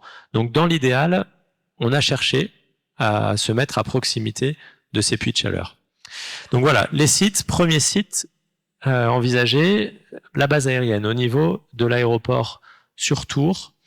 C'est un site qui est intéressant parce que on est sur une parcelle déjà artificialisée. En gros, on est sur les anciens tarmacs militaire de cet aéroport. C'est une zone qui est complètement bitumisée ou bétonnée. Donc, on ne transforme pas une terre qui serait agricole ou naturelle. C'est vraiment une terre déjà artificialisée. Le PLU le permet. On est à proximité de Tournord, des gros consommateurs de Tournord. C'est très facile d'aller raccorder ça à un réseau de chaleur à construire sur quartier de l'Europe, mais même d'aller jusqu'à l'hôpital de l'Alliance. Enfin, c'est un réseau de chaleur qui est envisagé à l'échelle de la métropole et donc qui pourrait être desservi par cette unité de valorisation énergétique si elle est positionnée à proximité. Les premiers riverains sont à 700, 800, 900 mètres, donc on est quand même assez loin des premières maisons. Donc pour éviter les nuisances, c'est plutôt bien. Après, il y a des points négatifs. La desserte, aujourd'hui, il n'y a pas de route qui va jusque-là. Alors les routes qui s'approchent le plus sont des grosses routes, donc c'est plutôt intéressant, mais on aura, si on va là-bas, à construire des routes qui tournicoteront un peu autour des installations aéroportuaires. C'est pas simple, c'est faisable. J'ai mon garant technique à côté qui m'a dit que c'était faisable, donc c'est faisable. Et il faudra de toute façon faire avec le projet de l'aéroport. Le syndicat de l'aéroport a des projets pour toute cette zone, et donc il faudra que ça soit compatible. Et le dernier point, qui est le plus compliqué, et même ça va être, vous allez voir, rédhibitoire, c'est les servitudes techniques, des servitudes militaires, servitude aéroportuaire. Et en fait, j'ai appris il y a quelques jours, parce qu'on a questionné, ça fait plusieurs mois qu'on questionne les différents services de l'État, armée, aviation civile, sur la possibilité de s'installer là. Et on a reçu il y a quelques jours une réponse négative de l'aviation civile, pour l'instant non argumentée, donc on ne sait pas exactement pourquoi ils veulent pas, mais en tout cas, ils veulent pas. Donc ce site, on l'avait mis dans le dossier de concertation, donc on vous le présente quand même, mais sauf retournement de situation, aujourd'hui l'aviation civile nous l'interdit. Donc voilà, je vous le dis quand même, puisque c'est dans le dossier, et aujourd'hui je suis très transparent sur les éléments que j'ai à ma disposition. Ce premier site, il avait pas mal d'intérêt, il avait un élément négatif, et il se confirme. C'est vraisemblablement pas possible. Le deuxième site, c'est un site qui est un tout petit peu plus haut, on est finalement à 500, 700 mètres au-dessus au nord. Il a à peu près les mêmes intérêts. La desserte, là pour le coup, on a la route jusqu'au bout, donc c'est desservi directement. Le réseau de chaleur, il passe à proximité, c'est très facile, il est à proximité aussi. Les premiers riverains sont à peu près à la même distance, donc ça c'est pas trop mal également. En revanche, on est sur un terrain agricole protégé, ça signifie d'artificialiser un terrain agricole protégé, ce qui m'embête. Mais voilà, je vous dis toutes les limites. Et on a aussi des servitudes techniques, mais alors là, pour le coup, on n'a pas eu de réponse de l'aviation civile. Est-ce que c'est un oui, est-ce que c'est un non? Pourtant, on les a questionnés. J'ai demandé à Stéphane de relancer toute la semaine dernière et hier encore. Pour l'instant, on n'a pas de réponse. Donc, est-ce que pas de réponse, bonne réponse? J'en sais rien. Donc, c'est encore en suspens. Après, on sait qu'il y a une opposition municipale. Je regarde les élus locaux qui sont en face de moi. On est au courant. Je n'élude pas du tout. On sait qu'il y a une opposition des élus. Ils ont voté contre ce projet-là et c'est pas souhaité par la commune. Donc, c'est aussi un élément bien négatif pour ce site-là. Je garde la parole, mais Stéphane, Cédric, vous complétez si vous voulez. Troisième site pour ce projet, sur Sonzay. Sonzay, vous vous rappelez, c'est là où on enfouit nos déchets. C'est pas sur la métropole, c'est à 30 km au nord de la métropole. Pourquoi on envisage de le faire là-bas? Alors, il y a de la place. Les surfaces, on doit pouvoir les trouver. C'est desservi, on envoie déjà des camions, donc on sait qu'on peut le faire. Il y a peu de riverains. Ça serait à côté du centre d'enfouissement existant, qui s'arrêterait. Donc on est sur une ville et sur des habitants qui connaissent déjà ce qu'est une activité déchets. Et on va dire qu'il y a une certaine acceptabilité d'avoir une activité déchets sur la commune. Et en plus, on a une volonté locale assez forte, puisque le maire est favorable à ce projet-là. Après, il y a des moins, encore des négatifs quand même. Ça serait un projet qui se ferait sur un terrain, a priori un terrain agricole. Donc, on mangera des terres agricoles. Et on est complètement éloigné des puits de chaleur. Donc là, pour le coup, on fait une croix sur la valorisation chaleur de l'énergie produite par l'unité. On produirait de l'électricité, quand même, mais on perdrait, comme je vous le disais, les 30-40% de chaleur qui sont liés au rendement quand on fabrique de l'électricité. Voilà. Pour les points positifs et négatifs. Et quand je vous disais que ça produit de la chaleur, on n'est pas sur une production ridicule, hein. On produit avec une unité de cette taille-là, 60 000 tonnes, l'équivalent du chauffage de 14 000 logements. Donc il faut quand même des puits de chaleur qui sont conséquents. On ne parle pas de la salle des fêtes et de l'école d'une commune, on est sur 14 000 logements. C'est à peu de choses près le dimensionnement du réseau qui est envisagé sur Tours-Nord. Voilà pourquoi on a fortement cherché un site à proximité de Tours-Nord.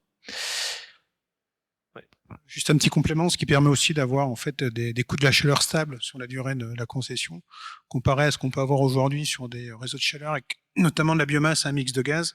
On a vu dernièrement les augmentations de prix de gaz qui a fait une envolée en fait du fonctionnement. Ah oui, pardon, j'ai pas l'habitude de parler au micro, mais donc, je disais oui, en fait, quand on a des réseaux de chaleur, il y a un mix avec du gaz, et aujourd'hui, on a bien vu ces dernières années que l'augmentation de prix du gaz a fait une envolée en fait du fonctionnement hein, chez les administrés. Et en fait, l'avantage sur ces unités, c'est qu'on sait qu'on a un prix stable de l'énergie pendant 25 ans à minima. Quoi.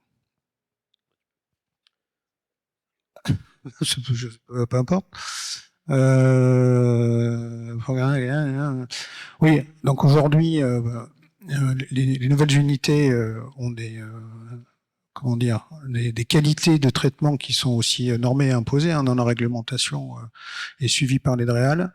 Quand on prend aujourd'hui ce qui a été fait à l'AS, parce que je travaille aussi sur la deuxième ligne de fond là-bas, on a demandé par exemple à ce qu'on ait une réglementation et des résultats de fumée encore plus drastiques que les normes actuelles. Donc aujourd'hui, les constructeurs sont capables d'aller plus loin que la réglementation sur les qualités de rejet.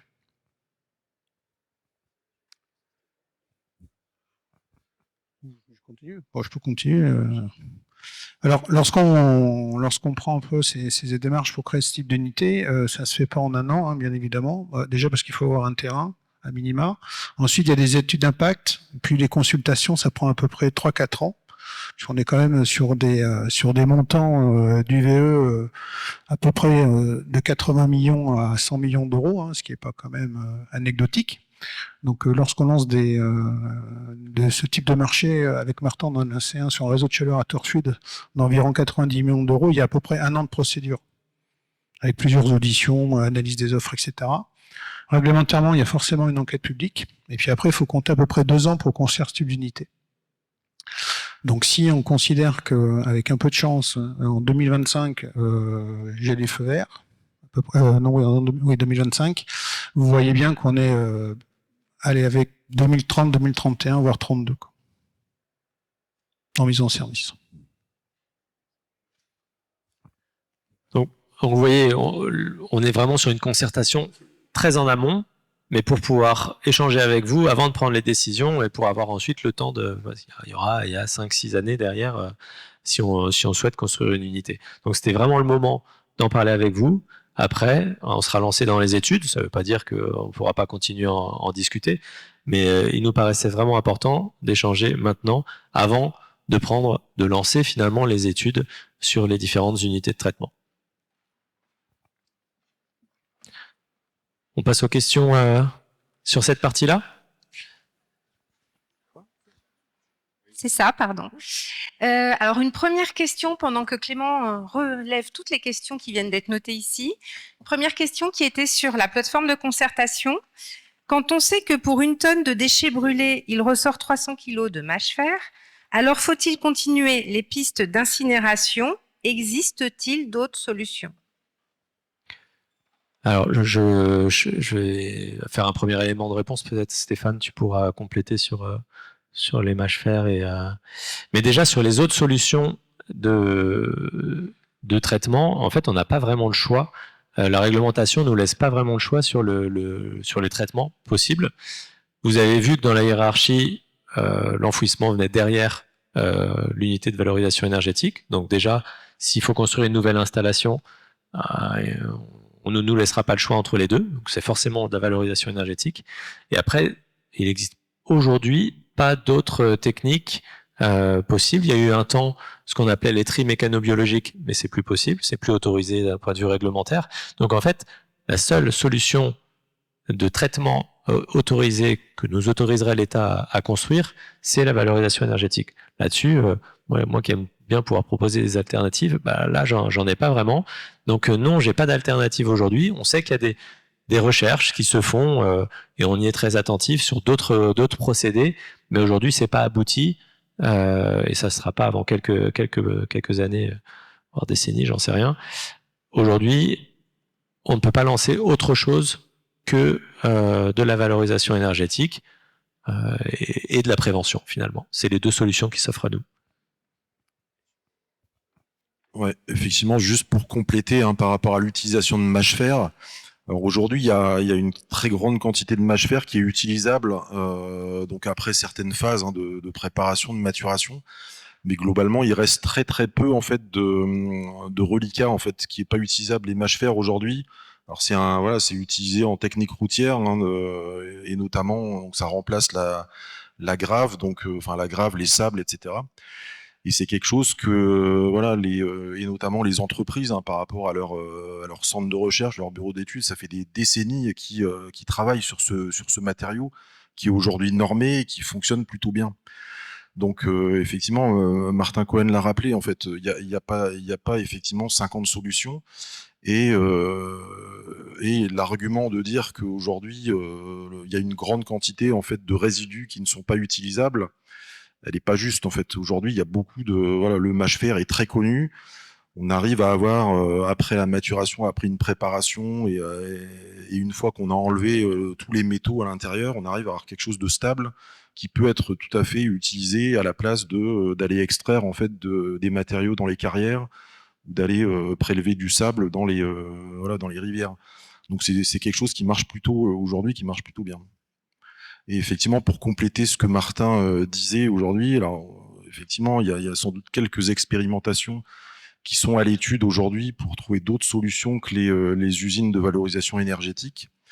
Mais pour l'instant, il y a toujours un souci entre le statut en fait du matériau, entre le statut matériau et le statut déchet.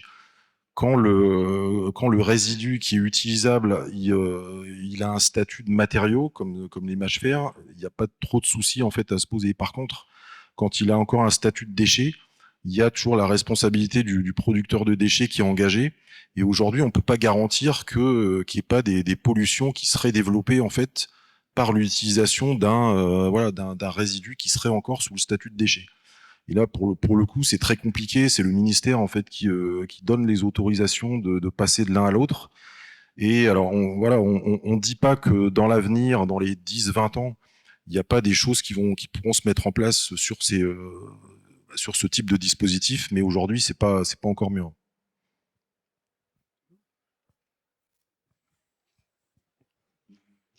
Alors, une question de Monsieur Blanchet pour la CEPAN. Je vais vous demander, si possible, de la synthétiser. Oui. Oui, alors les normes réglementaires des aspects sanitaires de l'incinération sont toujours en retard.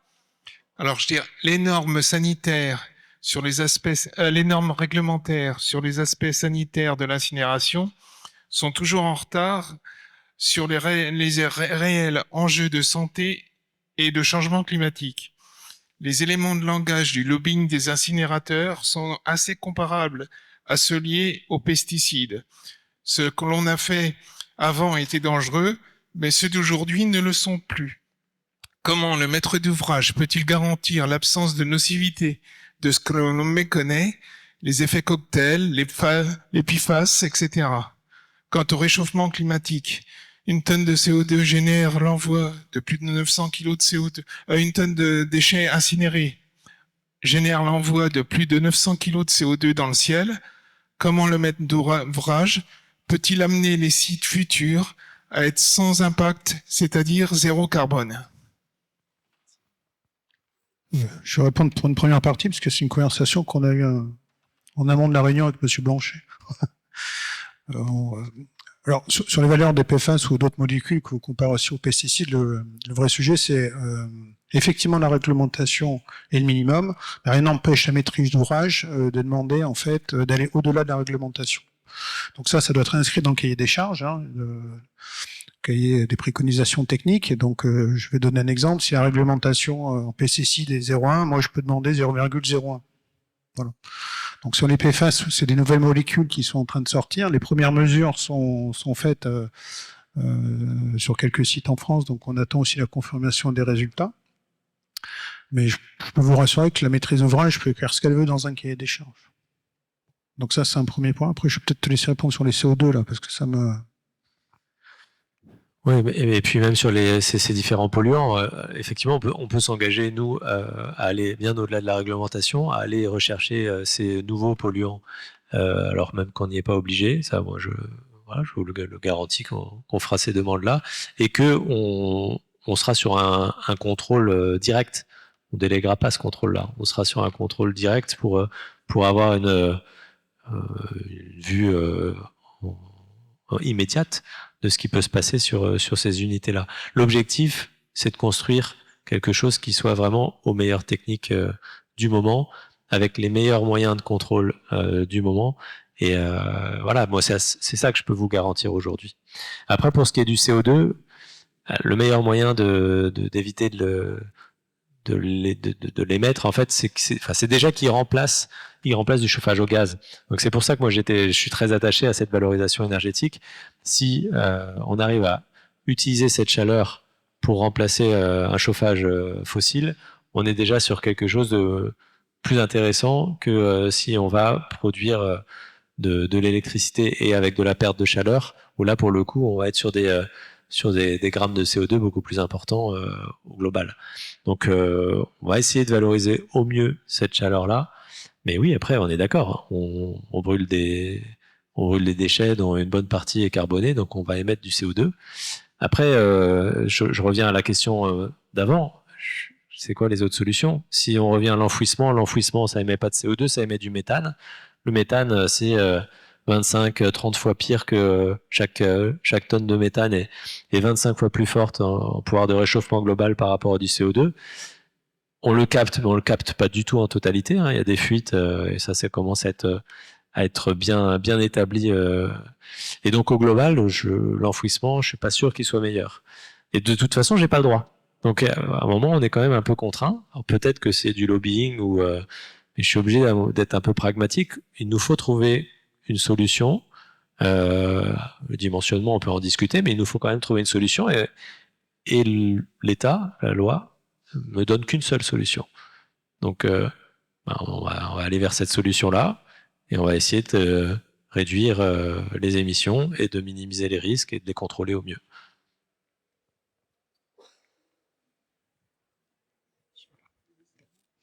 Madame Baudin?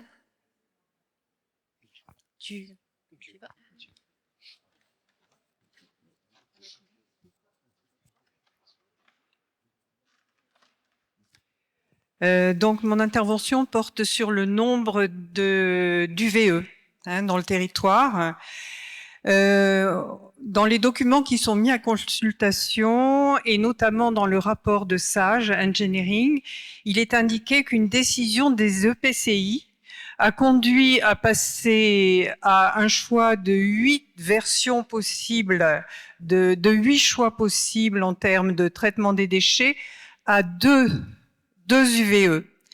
Donc, il s'agit dans le document indique qu'il s'agit de privilégier les solutions à 2 UVE. Pour l'Indre-et-Loire, 40 000 tonnes et 60 000 tonnes. Pourquoi 2 UVE et non pas une seule?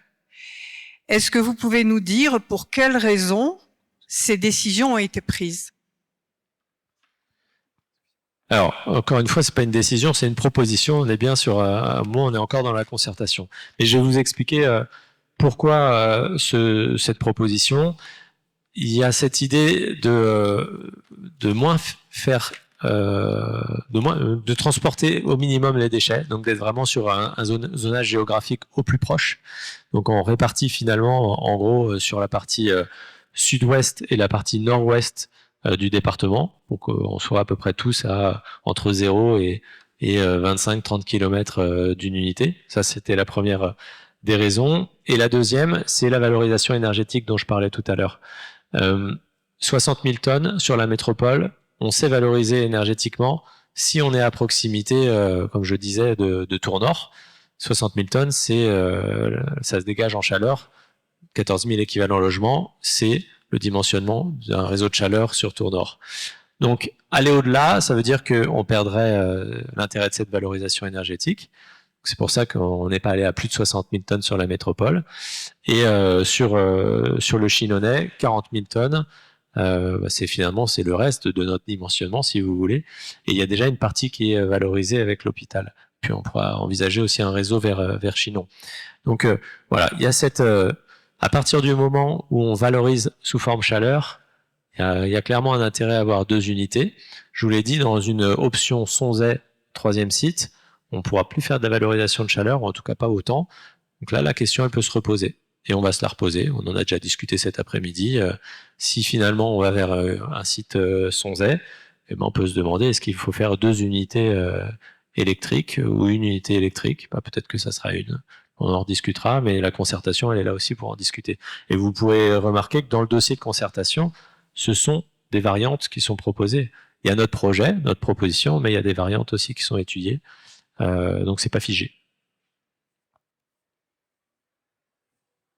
Monsieur Laurent Teuillet.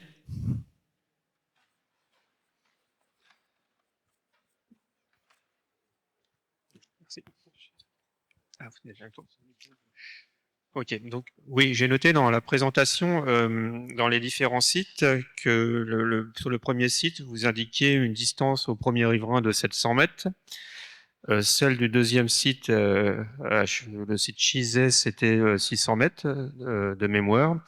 Des terrains agricoles aussi qui étaient proches. Et à Sonzay, j'avais noté 150 mètres des premières habitations. Alors, on n'a pas parlé de Saint-Benoît-la-Forêt, mais le site proposé, qui est à côté du site actuel, se situe, ou plutôt le CHU qui est à côté, est dans le périmètre de 400 mètres. Donc l'ensemble du CHU est dans un périmètre de moins de 400 mètres. Un CHU pour lequel il y a plus de 1000 salariés qui y travaillent, et il y a plus de 600 lits. La question tout simple, est-ce qu'il y a une distance minimale par rapport aux riverains, la densité également? Est-ce qu'il y a une norme, en fait? Il n'y a pas de distance minimum. On peut prendre l'exemple de l'unité de Blois aussi. Si vous êtes peut-être passé devant ou vous avez eu la chance de la visiter, elle est en plein cœur d'une zone commerciale. Vous traversez la route. De l'autre côté, il y a une maison, et de l'autre côté encore, l'autre route, vous avez un grand frais, je crois. Donc, il n'y a pas de distance minimum. Quand je dis on est à 500-600 mètres, c'est plutôt par rapport au trajet des camions qui déversent dans les fosses aussi. Faut savoir qu'il n'y a pas de nuisance olfactive, et que quand on regarde les analyses qui sont faites aussi, on peut avoir peur des rejets des fumées. Il n'y a pas de différence quand on est à 50 mètres, 100 mètres de l'unité, ou si on est à 3 km. Donc, c'est plutôt pour que le balai des camions gêne moins, mais on n'a pas de contraintes réglementaires par rapport à ça.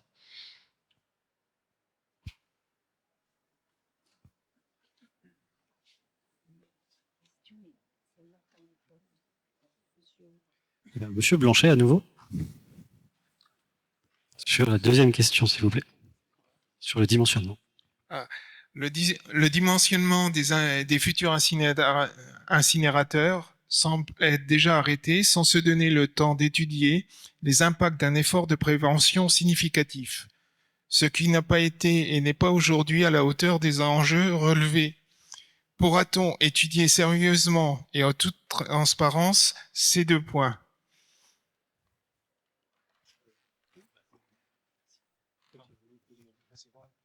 Oui, c'est tout l'objet de la concertation. On en a débattu un petit peu. Nous, on s'est donné un objectif à moins 16%. Je trouve que c'est déjà pas mal. Si dans le cadre de la concertation, tout le monde me dit ah non, mais moi je vais réussir à diviser par 2 mes déchets, bon, peut-être qu'on pourra se dire on va aller un petit peu plus loin, mais en fonction des gens qu'on rencontre, il y en a qui nous disent c'est pas assez ambitieux, d'autres qui nous disent c'est trop ambitieux. Donc voilà, c'est une grosse difficulté de savoir quel est le dimensionnement minimal de ces unités-là. Et c'est encore une fois pourquoi on s'est dit qu'on allait plutôt être en dessous des 138 000 tonnes envisagées, avec cette histoire des exportations, pour se laisser une marge si on arrive à réduire davantage.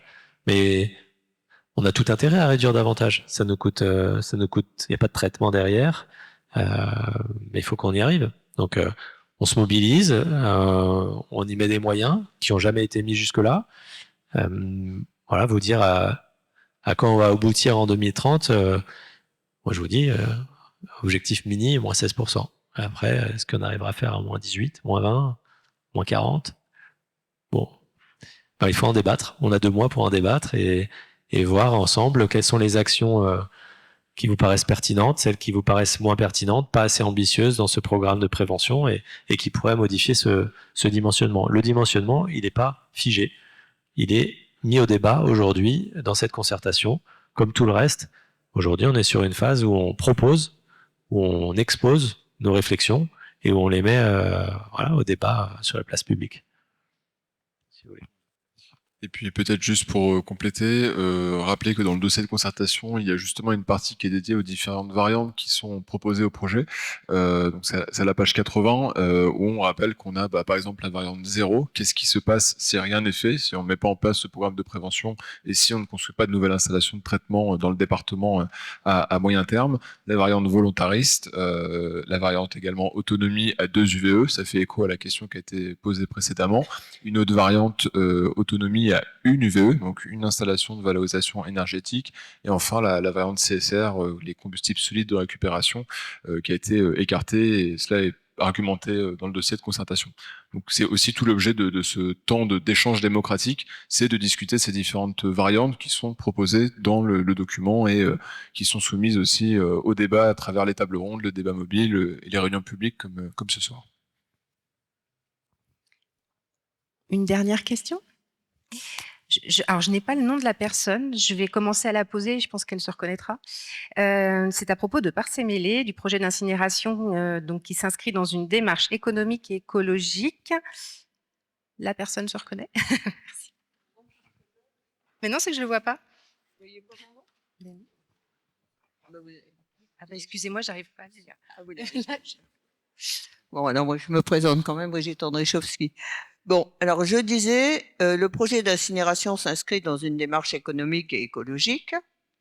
Parcémélé ne peut être envisagé car l'incinérateur ne peut s'installer en zone AOC, parce qu'on parle des maisons et des personnes qui sont à côté, où se pratique la culture bio.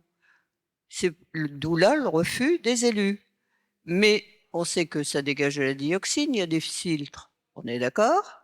Mais avez-vous une solution pour ça? Parce que c'est pas fiable. Les rapports partout ailleurs sur la dioxine n'est pas fiable. Alors, déjà, rien n'interdit de mettre une UVE en zone AOC, puisque Saint-Benoît-la-Forêt, on est en AOC Chinon et ils ont une UVE. Donc, on pourrait. Après, j'entends les arguments au-delà de ça, sur ce que vous voyez comme un risque pour les cultures et au-delà pour les personnes. Quand vous dites c'est pas fiable, c'est qu'il y en a qui ont un peu truqué les contrôles. Hein. Et c'est pour ça que je vous parle de cette nécessité que le contrôle soit fait directement par le public et pas délégué, qu'on ait bien un contrôle 24/24 qui soit doublé parfois pour qu'il n'y ait pas de défaillance, parce que comme par hasard, les problèmes ils arrivaient au moment où ça tombait en panne. Donc tout ça, c'est des choses qu'on mettra dans le cahier des charges pour que ça soit complètement fixé et transparent pour le contrôle de cette unité. C'est ce que fait l'AS aujourd'hui, hein, depuis. Alors, là, c'est dans le Maine-et-Loire, c'est le syndicat du CIVER.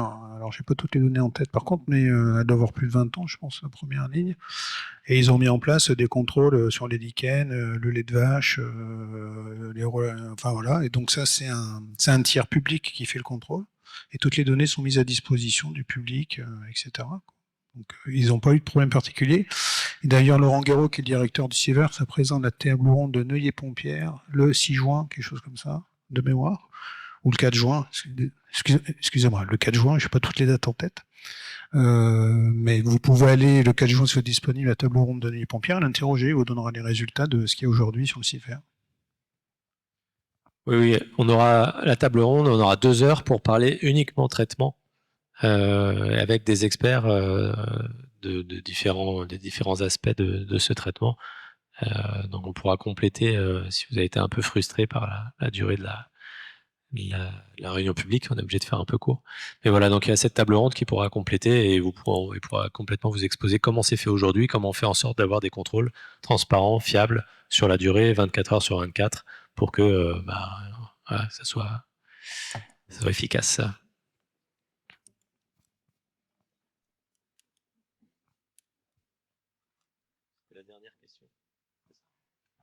C'était la dernière. Mais par contre, sachez tous que voilà, vos questions, encore une fois, elles sont ici bien classées, sous l'œil de nos garants, n'est-ce pas?